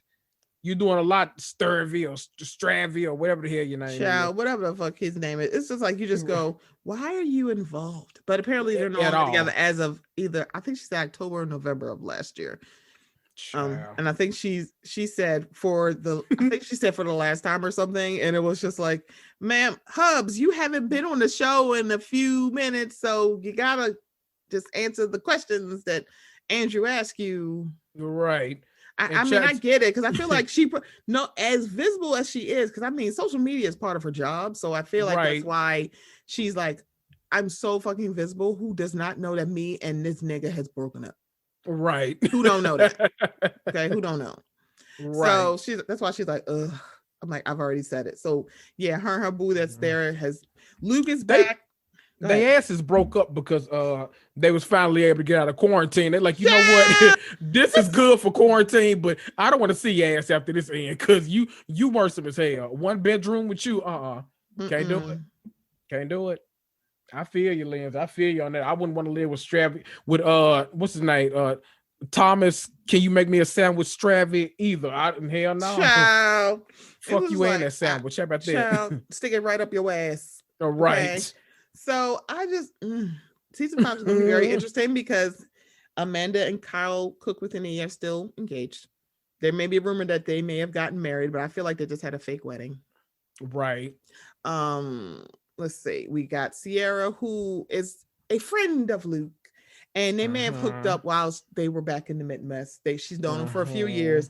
Sierra is very, very pretty, and the giggly squad and Amanda feel like Luke is throwing Sierra in Hannah's face, And I'm sitting here like, baby, you ain't fuck him once. Like, I can't do this with you. Like, Right. I get it. And like, he probably gave you the mouth and it seems like you gave him the gawk gawk. However, I'm like, I don't know if y'all in a relationship. So Right. whatever. So like, what are we calling this? Because we know what Lickmatized is. What is this that she is? The 2-hour mouth. What is that? Is that Lickmatized? Wait a minute. Lickmatized? Lickmatized. Okay. That's what we got. Oh my God. So we're gonna have to vote on this show title. I know. Lickmatized 2-hour mouth with an F. Right. Like, what the hell? MOUF. Yes. MOUF mouth. This means you are above Right. just mouth. You so good, you mouth. You are now the gold standard. Yes. Seriously, gold star cunnilingus, okay? Okay. Okay. Come on, cunnilingus. Come on. So so Daniel, I don't know why Daniel's being moved back up to Maine. Don't really mind it. So we're gonna see how these dynamics fill out. It seems like it's not a lot of tension between Sierra and Hannah. It's more Hannah and Luke because she's under depression. Right. Or she's like, I mean, our chemistry nothing's changed. And it's like, but y'all, okay. And you also have a whole ass boyfriend. I was like, what? You have been with this guy, and I don't know if it's like, I don't know when the fuck they started dating, but her and that old man. Right. That's what I thought. I was like, y'all been together for a little while. I don't see why you would care, but maybe I just don't know the dynamics in the summer house because this season is a different season because every other season they would go to the house on the weekend and go back to work. But because of Corona, they are going to stay in that house 7 days a week with each other for 6 weeks. And I'm like, so this is probably going to be a better season. Right. It's going to feel more like now you go find out who you really like. Right. It's like it's going to feel like the real world. Yeah. Like early seasons of the real world where it's like they all live together and then MTV set them up with a job and I was like, okay. Yeah. Come on, be my baby tonight. I'm sorry. Right. Y'all need to watch that season with David. Come on, be my baby tonight. I was like, this is what I know. So apparently, sidebar. So Andy is hosting a show on E about reality TV. And I think I saw someone say, how you going to have a show about reality TV and not talk about the real world and road rules? I'm like, so yeah, I agree. You can't talk about reality TV without talking about the real world. Hello? There's no possible way. Like it jumped it off. Right. It's like you could say, like, girl, what you doing? Girl, this is not how. Like Tammy Roman has spanned how many decades now? Tammy Roman was on season 2 of the Real World. It's like, ma'am, she is gold star. Right. She ain't new to this. She true to this. She is true to this. Yeah. It's like, girl, so we're gonna be in for a journey for Summer House. Yeah. Highlight for me from season 2 was them doing the Zoom wedding for Carl's mom because she found her person. They got married in the Rona. They had the wedding over Zoom, and Carl got like snaps. They had their own little reception at the house for his mom's wedding, and I was like, I just want good things for this lady. I know she just seems like the sweetest in the world. Right. I'm like, I just want good things for you. Not for Luke, but good things for you. And then all of our good thoughts went to hell because we had to see Hannah versus Luke and Sierra. Sierra was painting her nails. Sierra was just I ain't got nothing to do with this. Do none of this, girl. Right. And she was like, why are y'all not interrupting? Right. It's not the time to mind your business. Right. Y'all be standing around eating cheese at the breakfast bar when people arguing in the other room, like, no, shush, we trying to listen. I'm like, but y'all gonna mind your business about this? Because it's like any other time, Kyle got something to say about like, anything. He be walking around in them shorts drinking Loverboy like a hummingbird between all the different rooms. But now he's like, let me go mind my business and have 2 minutes with Amanda. Yeah, I said it. It's almost like y'all wrong as hell for putting these time steps on how long they've been fucking. It's like y'all wrong as hell. Them it's 2 like, ass minutes, man. It's like, how you a minute? I don't think he's a 3-pump chump, but I feel like he is a minute man because both of those things they're not synonymous. The 3-pump chump is not a Minuteman. So right. He might be like a jackhammer, which ew. I'm sorry. Don't let us find out it's pointed too. Please, no. Does it have a hook? We don't want to know. Right. We're being serious. Y'all, we gave a very brief, not very brief, but it was like, it's like, it's been 5 seasons. We're on season 5 and it should be longer, but it's mostly because we're Black. Right. We're just like, we could get like down and dirty with y'all, but no. Yeah. I have like we gave what needed to be gave. Like, just go, check it out. Just go check it out. So let me ask you, because when I started this journey, a lot of people were in my DMs. I was like, okay, I'm going to start Summer House. A lot of people told me, okay, just start at season 3, but I couldn't do it. I started at season 1 because I got to make sure I hate the right people. Same. So like, I'm like, let me start at season 1. What do you recommend for people? So I would say see, that's the thing. I'm a completionist too. Right. I can understand based on how the dynamics change. I can see why they said start at season 3. Because it's like a new show, honestly. Yeah, because when the Winkers twins left, Steven left, it was kind of like it changed the dynamic of the group. Because then all of a sudden, the people who were the head of the franchise, at least in my mind, was Kyle, Carlin, and Hubs. Right. And then Hannah and Paige became, they took up a lot of air in the room. So it's like, I can see why people said started season 3, because a lot of people thought the first 2 seasons were boring, and it's mostly because of the Workers twins. Right. And nobody wanted to call out the fact that Steven started a lot of shit in that house, and y'all were acting like he didn't. And it was like, why are y'all mad at Hubs, but y'all not mad at Steven? Why are you mad at Carl, but y'all not mad at Steven? I'm like, wait a minute, what is going on here? Hello? Like, I didn't mind. Steven is messy as hell. I kind of enjoyed it though. So like, I get it, but it was like, y'all not calling him to the carpet. So I can see why people saw season 3, because it's like the stuff for the first 2 seasons really is inconsequential, because Hannah and Paige were not on the first season. Jordan was not on the first season.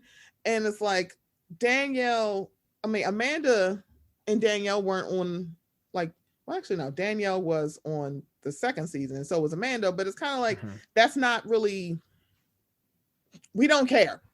Right. It's like, we don't care. And I think only to see the reason why Lindsay is batshit crazy, the Everett part. I think that would be the only real reason to watch the first couple seasons, to see like, why the hell is she like this about Everett?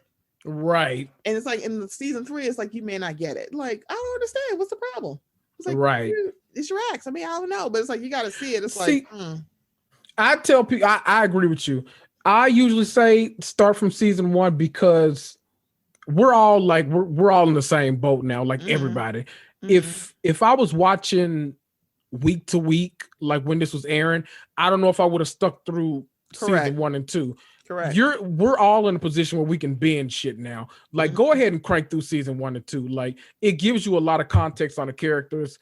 But just know that when you get to season 3, it really does kind of transform into a new the show. Dynamics change. It's no longer the Workers show.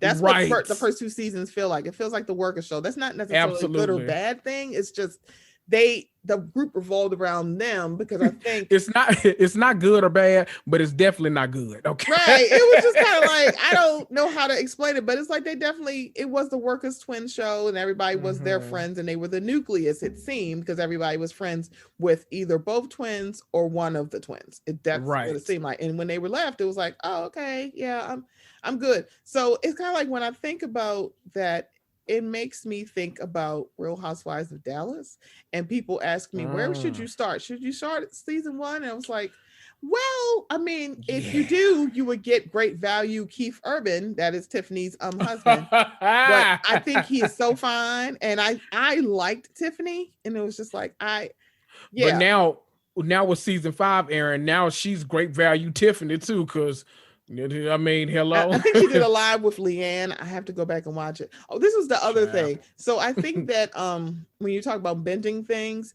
for people who had not started WandaVision, the reason why I got into WandaVision is because I binged like 4 episodes. Because I think if I had started from the beginning and been like, what the hell is going on? And then what the hell is going on? But I watched all 4 episodes and I was like, oh, I can see the progression. This is good. So I think for people who are like, I don't get it, or they say WandaVision was bad, it's kind of like we're not used to.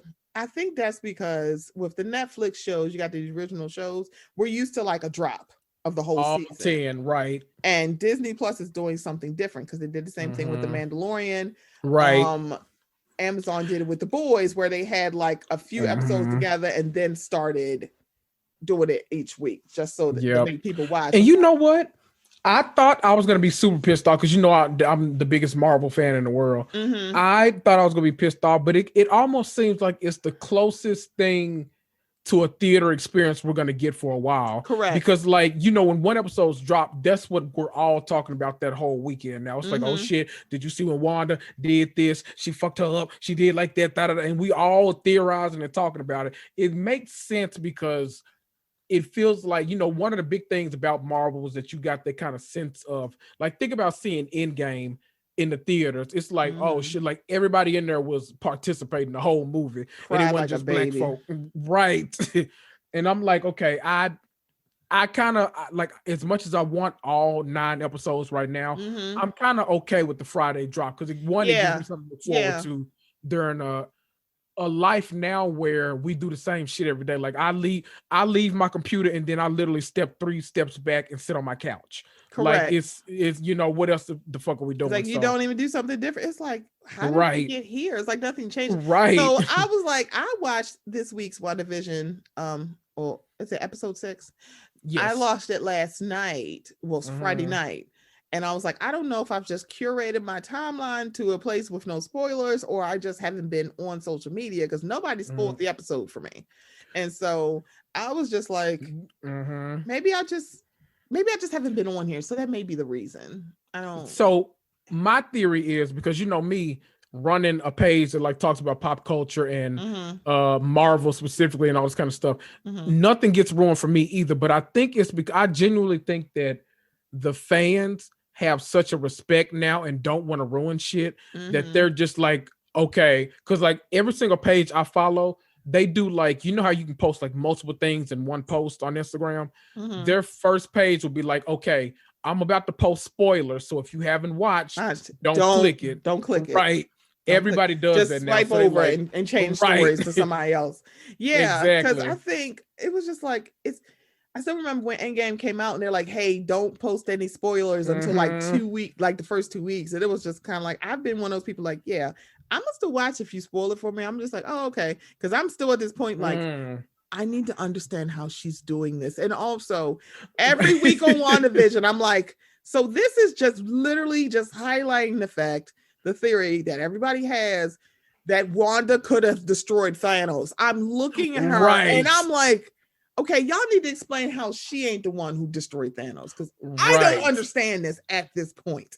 And you know, Marvel is kind of like, they've been getting a lot of flack for how like underpowered she's been in the MCU. And I'm just because like, anybody that reads the comments is not a slouch. Even she's in the that movies, one. it's like, yeah. So I don't read the comments, but I'm like, yep. I feel like she could have took Captain Marvel's head off. Like, what are we doing here? Yeah, like she's not one to play with. Like that's she's like not. I was just like, why y'all acting like she's so less? And then the whole switch between Peter and Pietro, and I'm just like, see, this is what happens when X-Men ain't in Marvel.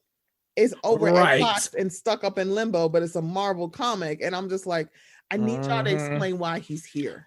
I just like Netflix. Right. I like Evan Peters. I enjoy him in American Horror Story, but I'm sitting here like, I need y'all to help me understand why this is. Same. And it's like, okay, I know the multiverse is somewhere in this somewhere, but like, I need to know why, because like I was waiting for Aaron Taylor Johnson and that Long Swing Johnson to come back somehow, because say that long swing wait, you know, we were waiting to see him come back at some point, because I loved him as Quicksilver. Did you say Long John? I can't with you. Look, You are a fool. Look, I'm gonna send you the name of the movie. Okay, that might be your Saturday night movie night. Oh, good. Is he like my boy Magneto? Because man, yeah, same energy. Yes, that yes, video I know exactly. That movie is hilarious. I'm like, why is your whole dick out within 15 minutes of the movie? I enjoy seeing the penis, but it was like, oh, and let me tell you, this one with Aaron Taylor, first minute, and then like 30 more in. Don't ask me how I know that. Then so just I got you. As long as it's not the same as like Chris Pratt being naked, which is like, y'all, close up on the penis. What you doing? Right. We want to see it. Like, what the heck? Yeah. Child, get off my nerves. Y'all need to stop. So Summer House is underway. I have a feeling that what I'm going to do, because I don't want it to be like how I'm feeling about Below Deck. I feel like I need to, because I've been binging episodes. Like I'll like watch episodes every week, maybe like build up like 2 or 3 episodes to watch back to back, because this season is like it's literally like a whole new crew with Captain Lee. I'm about to call him Captain Joe. And it's like it's a whole new crew and the return of Eddie, and I'm like, yeah, I don't care about any of this. Right. So it's like Francesca's just like really weird because they fired the 3rd chief stew and they got 2 more charters, and I'm just like, so you could have just left her in the laundry room for the rest of the season, but for some reason, like, oh no, she's been wanting to like fire her since the beginning, and I'm like, you know you gonna miss Dallas this week, right? You already forget it come on Tuesday, but now Monday is a holiday too. You're not gonna see that shit till Friday. What? Wait, that's the thing. It's not a holiday for me. I still have to work. Oh, okay. Which, hooray! It's like, yeah, it's fine. We get off for Martin Luther King Day. It's like I'm there you go. Well, it's a banking holiday, so banks will be closed on February 15th, y'all. There you go. But yeah, I do forget that it comes on Tuesday. I'm like, oh shit, it does, because it feels weird for it to be on Tuesday. I'm like, it does. I hit them group chats. I'm like, did y'all see what that motherfucker Carrie just said? And y'all like, oh shit, let me turn on TV. Oh, are we here? Right, my bad. Let me tell you something. Carrie, right, because she can get it. She can get it however she wanted. Every time I'm like, see, this is what I'm talking about. Because what you do when she was mispronouncing where she said, I am Mexican. I said, you're what now? And this she was like, I'm Chinese. What are you saying? Right. Like, girl, why would you could do that with these white ladies. You can't do that with her. And I'm and okay, so it's very interesting at the pizza party. It's like, we're going to talk about Dallas and then we're going to, put a button in this episode. However, when she did now, at first I had watched like the end where it was like she said, I put crickets on pizza, and then Brandy went to go throw up, and I was like, okay. And you wouldn't have even known. But then I went back and watched the whole episode. Girlfriend was not secretive about there being crickets at this table that could go on the pizza. So I was sitting here like, why are you making it seem like y'all didn't know crickets could be here? You didn't say you weren't putting it on your pizza. She didn't say she wasn't going to put it on hers. And I'm like, is Brady the same person who's like, oh my God, this is terrible, but you had fake dog shit on a hat at a high society luncheon? Thank you. You have, as Candace says, you have purported yourself to be the prankster and jokester on this show for 5 years now, but all of a sudden a prank got you throwing up in the bathroom. Oh, okay. And it was just like, so people are like, oh my God, no, because crickets. And I'm like, do you know people eat cricket, like chocolate covered crickets? Right. And it's just kind of like, I feel like the crickets on a pizza, I've never ate a cricket, but I feel like it doesn't taste like a pepperoni or a mushroom. I mean, it's just me. Right. And she wasn't, and I think she said she sprinkled it everywhere. Your piece may not even have a cricket on it. So I'm not like trying to minimize it, because I'm like, I just ate a bug and like, oh my gosh. But it wasn't like she hid the crickets. That was the other part of, okay, you should have just laughed it off. But of course, That's not going to happen when you have a Cameron and a Carrie. And I'm like, Carrie, shut the hell up. But listen, and Cam can too. It was just like, both of y'all can be quiet, because Deandra was just like, it is kind of funny. I'm like, because it is. Right. It's like, because it is kind of funny. It's like, girl, she's like, oh my God, I didn't mean to make you throw up. And then they're talking about, you have to be out by 10:30. Oh my God, what kind of party is that? It's a party of a doctor. A good one. Right. She fucking work the next day. And I'm sorry that she's a fucking doctor. Like, I need y'all to stop that. Like, it's like she actually has a job. She actually is like, oh my God, you are really the COVID girl because you work with COVID. And I'm like, yeah, why do you think she keep asking you wash your fucking hands? Right. That lady brought in a $15,000 pizza oven. You think around the back of her house she ain't got no damn quarantine or contamination shower that she can't use? That's what she said. She said when she gets out of the car, there's a shower like in a like a side room or the garage. She takes a shower and then she goes in the house every single day. She don't even touch her. Quit playing with Tiffany. Right. It was just like, that is Dr. Moon, bitch. It's like, hello. What are y'all doing? It's like, hello. It's like, and something happened where, now Cam blocked her on all social media because I think she was liking tweets about people calling her racist. She wasn't call her racist. It's kind of like the Billy Lee thing where Billy Lee didn't call the women of Sir transphobic. She was just liking tweets where people were saying that what they're doing is transphobic. Right. So like, how you gonna call me transphobic? She's like, I never did call you transphobic. I like tweets that said you were. That's not me saying it. Right. So I think it's like, and there's the rub, right? Because it's like, if we like a tweet, that can lead to like people you're endorsing or agreeing with what that person is saying. To a certain extent, they're right. It's like, I'm not calling you racist, but I can see why you see it. Like, I see it, Cam. Oh, I see it, Cameron. I mean, you did go to Mexico and order like the whitest shit ever. Excuse me, can I just have spaghetti? I'm like, girl, you're in fucking Thailand. What are you doing? Right. Y'all in Thailand and won't eat like the food. When they went to the open market, oh my God, it's so hot. And this thing said, it's so much. What did you think was going on in Thailand? People actually live here. I'm sorry. I would be wanting to do everything. I'm like, yes, please give me some traditional Thai food. Thank you. Let me go. I'm like, I'm sorry, don't go to a place that has such a rich culture and then be like, so I want to look around your culture, but I don't want to really see it. Girl, fuck right. You. I want to be a tourist from start to finish. Right. And then go to the animal sanctuary. It's like, oh my God, why are you breaking this down? You're at an animal sanctuary. You're at an elephant sanctuary because people fucking kill elephants for ivory. Yeah. Hello. It's like, man wasn't totally wrong here.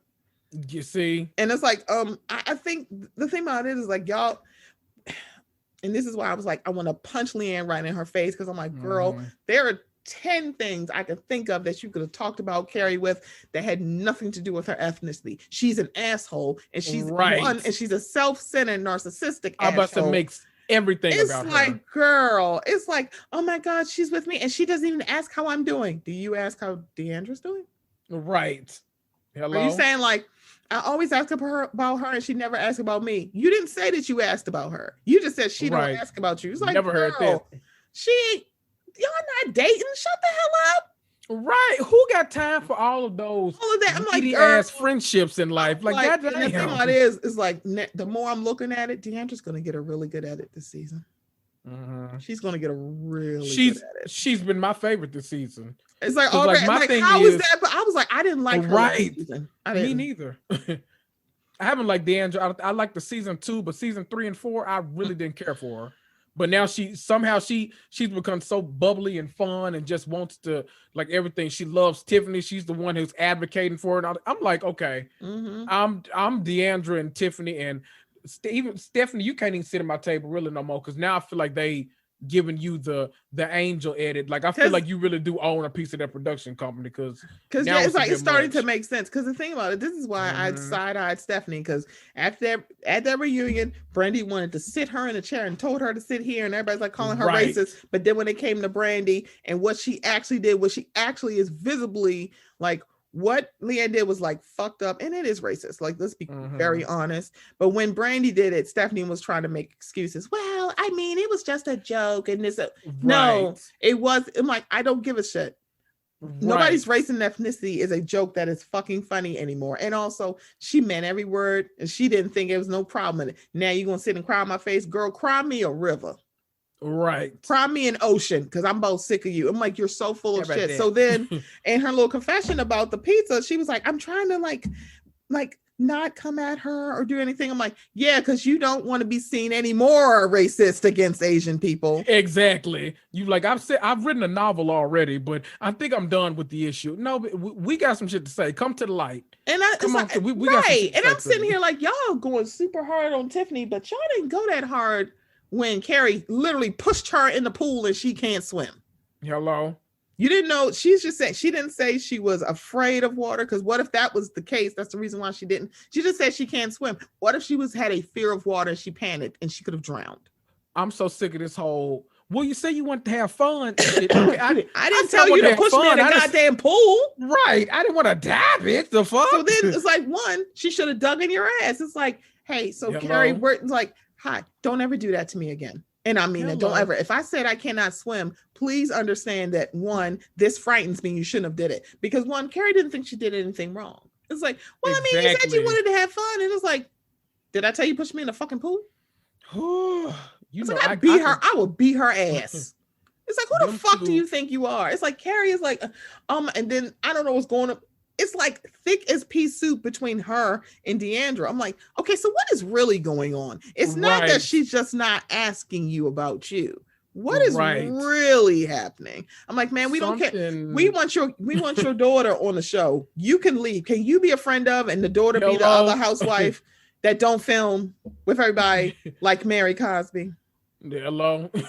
just stay in the closet. We getting 3 parts to Salt Lake, and I'm like, why? And then I'm like, then I saw that first part. Right. I was the same way. I was like, but then I saw that first Mary part. came in there with 2 guns blazing. I'm like, girl, they let you out the closet and here you go. I'm like, okay. and that really does dictate the fact that she was a friend of, and they bumped her up to full time. It's like she was supposed to be a friend of. She wasn't supposed to be a main housewife. And you can tell they don't have the footage. But this first part, I was like, that's why I was confused. Like, what's the deal about Heather and Lisa? I'm like, I thought they had somehow worked this out. Someone like, well, you know what happened when she said she didn't, like, she called Heather a good time girl. I'm like, yeah, but that was at the beginning of the season. Because even I had forgotten about that. I was like, I did too. And I was like, completely. Oh, yeah. Because it seemed like, okay, so something else going here. And then Jen Shaw.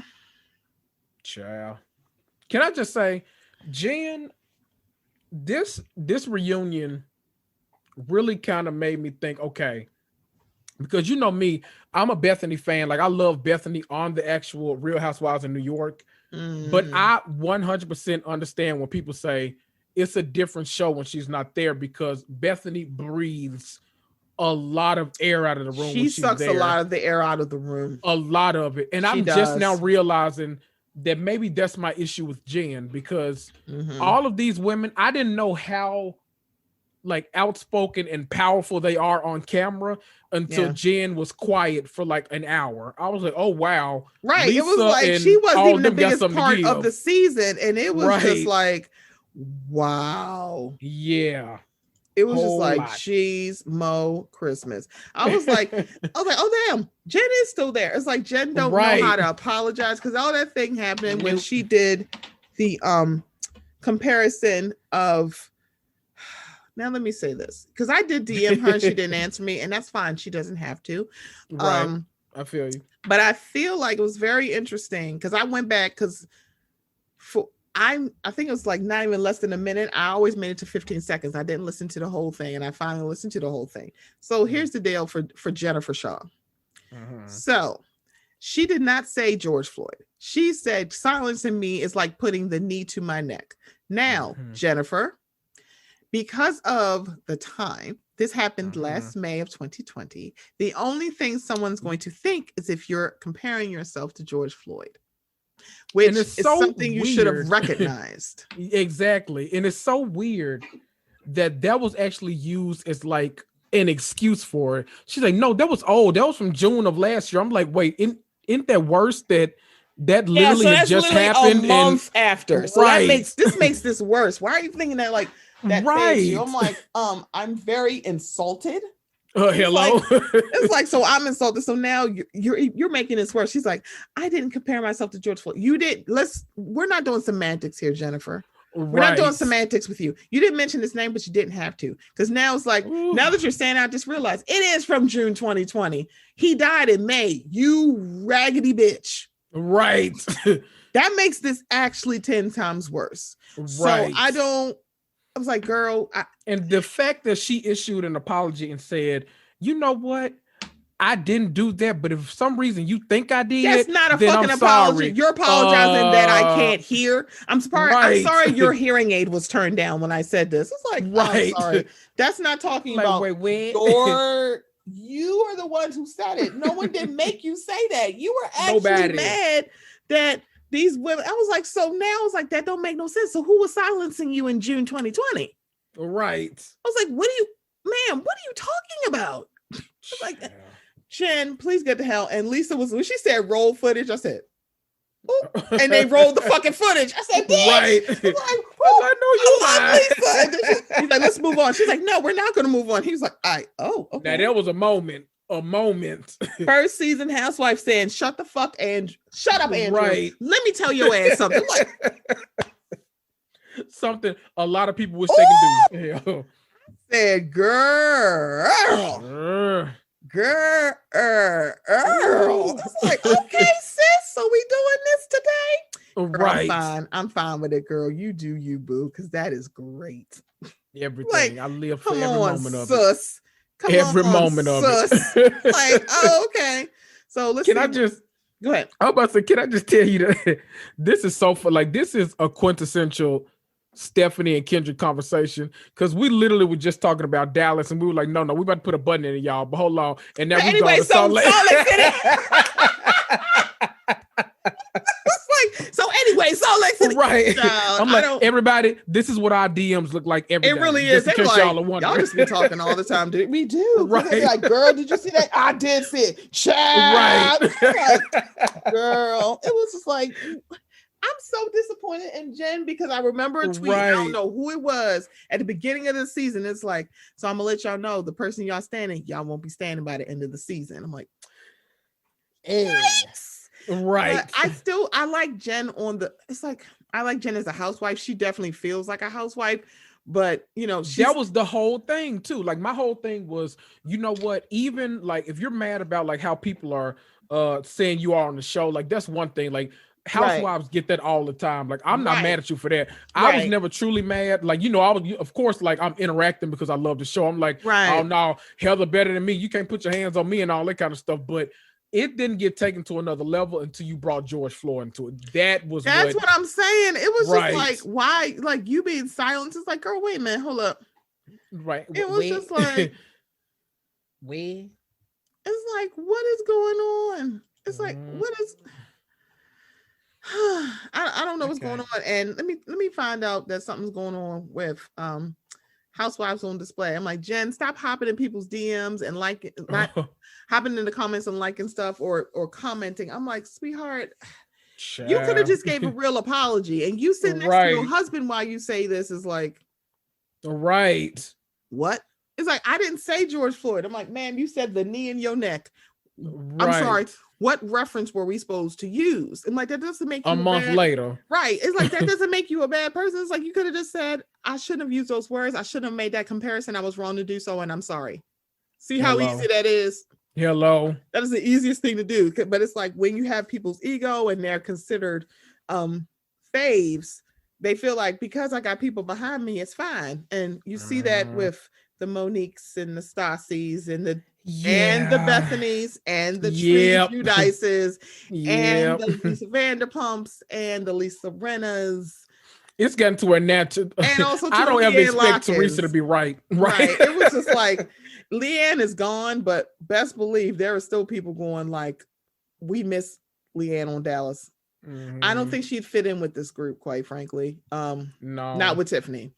I don't believe it or not. I'm actually really enjoying this season of Dallas, because I feel like one of the reasons I feel like I'm really enjoying it is because Potomac was so heavy. Right. That it almost I need feels something good. light. I need something light. It's Exactly. that was way too heavy. The fandom made it heavier. And you know, and like we're not even really talking about Atlanta because we don't. I mean, we're watching it, y'all. It's just like wait till the new episode. Like wait till wait till the big band come in. Right. Yeah. Wait till Bolo gets here. Then we got more shit to talk about. Right. But, you know, for the most and part, we might do a 3-part episode. Okay, depending on how many inches. Okay, let me.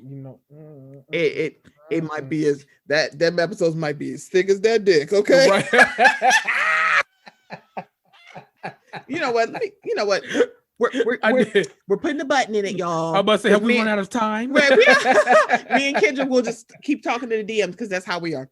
Right. But before we go, thank you for being here, Kendrick. You know, it's like of course. You know, I had fun because I'm like, I think when we were all on our State of the Union, I was like, because of his bumblebee mic, I was like, y'all ain't get to hear everything with Kendrick because he's funny as hell. It's like he's funny as hell. Okay, I'm like, I need y'all to hear this. So it's like I got to get Obi back because. Yes. Sorry, I'm just kidding. Yeah. I'm being ridiculously dramatic. I can't wait for Atlanta reunion to come, and that's like in a couple months. So you know that's just hilarious for no apparent reason, y'all. Hilarious. But please let everybody know how they can follow you and they can follow your podcast. Thank you. First of all, thank you for having me. You know, I always love to come on the Mocha Minutes. Everybody, this is my third appearance now. Just to let you know. You better flip that. They're 1, 2, that wig. 3. Okay. Flip that wig and Latoya brought you. Flip that wig that you brought to the house. With the HD closure. Okay, come on. Y'all can find me everywhere you find podcasts. The name is Me and You, The Housewives and Marvel 2, hosted by Kendrick Tucker. Find me everywhere. Follow me on Instagram at Housewives Marvel Podcast. I'm always putting up some ridiculous memes. I'm going crazy in the stories. I always respond to the DMs. That's my favorite part because y'all are 3 times as shady as I could ever be. So I love it. Hit me up. I'm ready. Yeah, yes. Please listen to the podcast. Please follow him on Instagram because sometimes that's where I get my Marvel news from. I'm like, oh, yeah, because you will probably hear before I will about the Mortal Kombat trailer because I'm waiting because y'all know how I feel about my internet husband, Louis Tan. Let me tell you something. I'd marry that man. I'm willing that into existence for you. He is so fine. It's like, this is ridiculous. I was like, I had to unfollow him because I told my friend Shantae from Single Simulcast, y'all. I was like, I gotta unfollow him because I am being attacked by his finest. I am under attack. It's an assault. Yes, I'm being assaulted. I'm like, Shantae. She's like, oh girl. I'm like, yeah, he is so fine. Like, what we doing? Yep. I want Wu Assassin season 2. If y'all have I Netflix, was just about to ask. My brother is the one who turned me on to Wu Assassin. He told me about Louis Tan because he had no idea. He's like, Wu Assassins is really good. I'm like, Wu Assassins. He's like, yep, so good. So I think so good. So because I follow him, it looks like he's in Thailand and also either training or filming with the guy that he filmed with in Wu Assassin. So I think we might be getting season 2. Oh, okay. So that means more Louis Tan. It's like, excuse me, he is a fun ass follow on Instagram, y'all. He is like the Mothra of thirst traps on Instagram. It's like, he is a good one. And also, okay, sidebar. That new King Kong versus Godzilla trailer is like, I feel like we're gonna get the okie doke because I'm like, this trailer looks good as shit, but it's a Godzilla movie. Right. See, and my whole thing is, I'm like, okay, let me not say nothing because it's gonna come out on HBO Max, so at least I can watch it on my couch. So if I don't like it, then I just slip on by it. That's how. Right. See, I should have did that with Wonder Woman 84. I knew she was about to come up. See, I do this every time. It's like, fuck. But I will say, and I don't think I've told anybody this, I watched the live action Mulan. I really liked it. Okay, thank you for saying that because I thought I was the only one. I was really, because I didn't hear anybody talking about it. It's not bad at all. And I was like, I really like this. Like, well, where's Mushu? So first of all, that's a little racist. Because y'all ever heard of Mushu pork? Get out of here. Hello? And it's like, also we need a singing dragon. That dragon's a whole black man. What we doing? Since y'all want to talk about soul, and that's a white woman and a black man. I'm like, so the dragon's a black dude. What we doing? Hello. I'm kidding. Hello. But we didn't need the songs, and the songs wouldn't have made any sense. I really like the live action Mulan. I might watch that tonight. Because I had to like half watch it because when my little 3.5-year-old cousin is over anything goes. She is so funny. So yeah, anyway, it's like my leg is falling asleep. Yeah, okay. So anyway, my day. I was like, what? It's like this girl is so between her and this puppet, funny. They don't give a damn about what goes on. She'll be like, he's like, okay, so my legs fall asleep. Oh, okay. So anyway, it's like oh, they don't give a damn. No. Yeah, I'm glad you said that. I think I'm gonna watch that tonight. I liked it. I really did like the live action. I think people would have it would have been more conversation about it if it made to the movie theater, and that's fine. Because when I saw the trailer before, the world closed down, effective immediately, as right. Said, I was like, oh, I'm so excited. People are like, oh my god, the songs aren't in there. I was like, I'm fine with that. And also, this might be a little bit more Chinese. Right. And the fact that the songs were in Lion King and Aladdin, and y'all act like y'all hated them too. So y'all hated them too. And I was just like, you guys, this is a lion. Lions aren't expressive in real life. Right. So I don't know. We're not about to play with y'all first. I was just like, it's the same. It literally is like literally the same thing as the animated movie. And I was like, oh, this fucking sucks. And I'm like, right. No. But then y'all get mad when Marvel movies don't follow the comics exactly. But yeah, because y'all were like, wait, because it's like even for Aladdin, it was just like I liked the live. I liked Will Smith as the genie. There's no. I like both of them. Mm-hmm. I do too. So when people are like, oh my god, he's no Robin Williams, I'm like, yeah, but Robin Williams was the blueprint of this character. They created the character around Robin Williams. There's no way anybody else could have done it. It's not like he was playing somebody else. They were like, they looked at his stand-up specials and fashioned the genie after Robin Williams. There's no problem. Hello. If y'all want to know what I'm talking about, there's a woman on YouTube called Lindsay Ellis. She does a lot of YouTube videos and she does history. Please look at the ones where she talks about Aladdin, how Aladdin is the reason why you have all these big budget actors and animated movies, right? Because before it was like they just got anybody to do it, and the big star was probably like Zsa Zsa Gabor, right, and the Rescuers. But then after Robin Williams, then all of a sudden everybody had to get big budget people because let's see, Little Mermaid is before that, Beauty and the Beast is before Aladdin. I think they don't have any big budget people in there. Right. But now after Aladdin, it was like, oh, we got to have a staple. We got to have a big draw of a movie actor. And that's because of Robin Williams. And by the way, my mermaid is black, just so y'all know, and you can be mad about it. I can't wait till they start. So it's like, I'm very excited about this movie. I'm like, I know I'm going to love it because I generally like the live actions. I like the live action, the Jungle Book, and I didn't really like that cartoon. I like the live action, but I was like, this one is kind of scary because like it shows exactly how scary Shere Khan really is. It's like and Idris Elba was immaculate. I loved him. Yeah, I loved him as Shere Khan. I thought it was great. Absolutely. It's like I'm with you on that one. And Halle Bailey, I did say that 5 times fast. Yeah, Halle Bailey has Halle Berry going to be the goddamn mermaid. She was like, my last name is Berry. You know, she had to put out a statement. She was like, wait. Bailey? Halle Berry said, no, wait, now how did I get in? You said they just put me in stuff. I ain't even did nothing. Now, how did I get into this? Because all I saw was Halle. I'm like, her name is Halle too. Right. And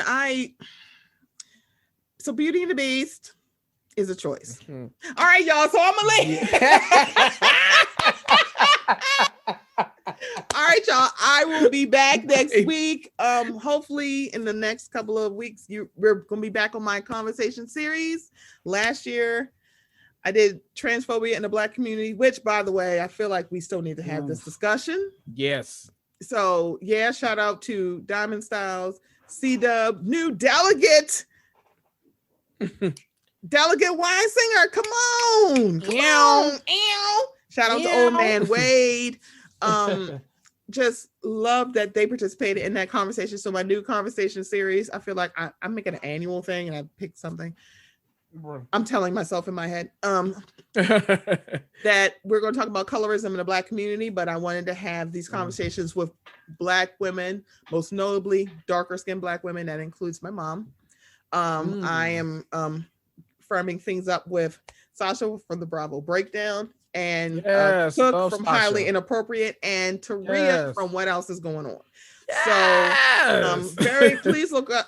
Yeah, I'm getting this together, y'all, because we need to have a conversation. I feel like I can't wait. When I talk about colorism, I'm like, I really want to have this with women, because I think for colorism, it hits Black women different than it does Black men. It's not that it's not there, y'all. That's not what we're going to do. It's just, it's a different conversation. Yes. Because I saw that with that Danny Lee conversation. I saw that. And I shout out to Rodney, the voice, who said, yeah, colorism out there, but I have never been told that I wasn't less than because of my skin tone. Right. So I'm glad he likes, like, I'm a guy. He's like, it has never happened for me on there. And a lot of, because when I talk to Hayes, shout out to Hayes, if y'all haven't watched, I am on one of the recent episodes of The Awakened Soul with him, and we were talking about colorism, and I said, so colorism is different for men and women, and he's like, so then he asked about the people who have the preference for the darker skinned men, and I said, that still is fetishization of darker skinned Black men. That's not necessarily a good thing. That doesn't mean you like them. You just like, you have this thought like darker skinned Black men are better at sex and have bigger dicks and they can do better. So I have it on good authority. That's not always true. So let me shut up. So when I said it, he's like, okay, yeah, I get it. It's like, yeah, fetish. Saying you have a dark-skinned Black man fetish does not mean you like Black people, and it also is still kind of negative, because then that doesn't mean you like them as a person. And it's like, yeah, that's not, fetish is not cool either. So I don't have a fetish for flats. I just love flats. Okay. Try my chicken hard, sis, and give me the flats. All flats extra wet, baby. Come on, lemon pepper. What? Yes. See, we need to get out of here, because we ain't. I know, look, we ain't never gonna leave. But y'all, this is Mocha Minute Podcast. I will be back. Everybody enjoy. Please do not read anything about the acquittal. I get it. Because one, this will fuck you up. There's been a lot of shit that's been going on that just fucks you up, baby. Just divest. I beg y'all. And I'm not saying it because I'm like, oh, I did it, or Kendrick did it. We're just like, baby, don't waste your pretty on something that literally there's nothing you can do. Don't work yourself. We got a whole new president now. He's like, yeah, let him go off let him take that Acela train to hell. The when he needs to jump right on one, and it's fine. You got more important things to do. And it's like, we can say what we want, but white is gonna white. All right, I'll be back next week. Bye, everybody.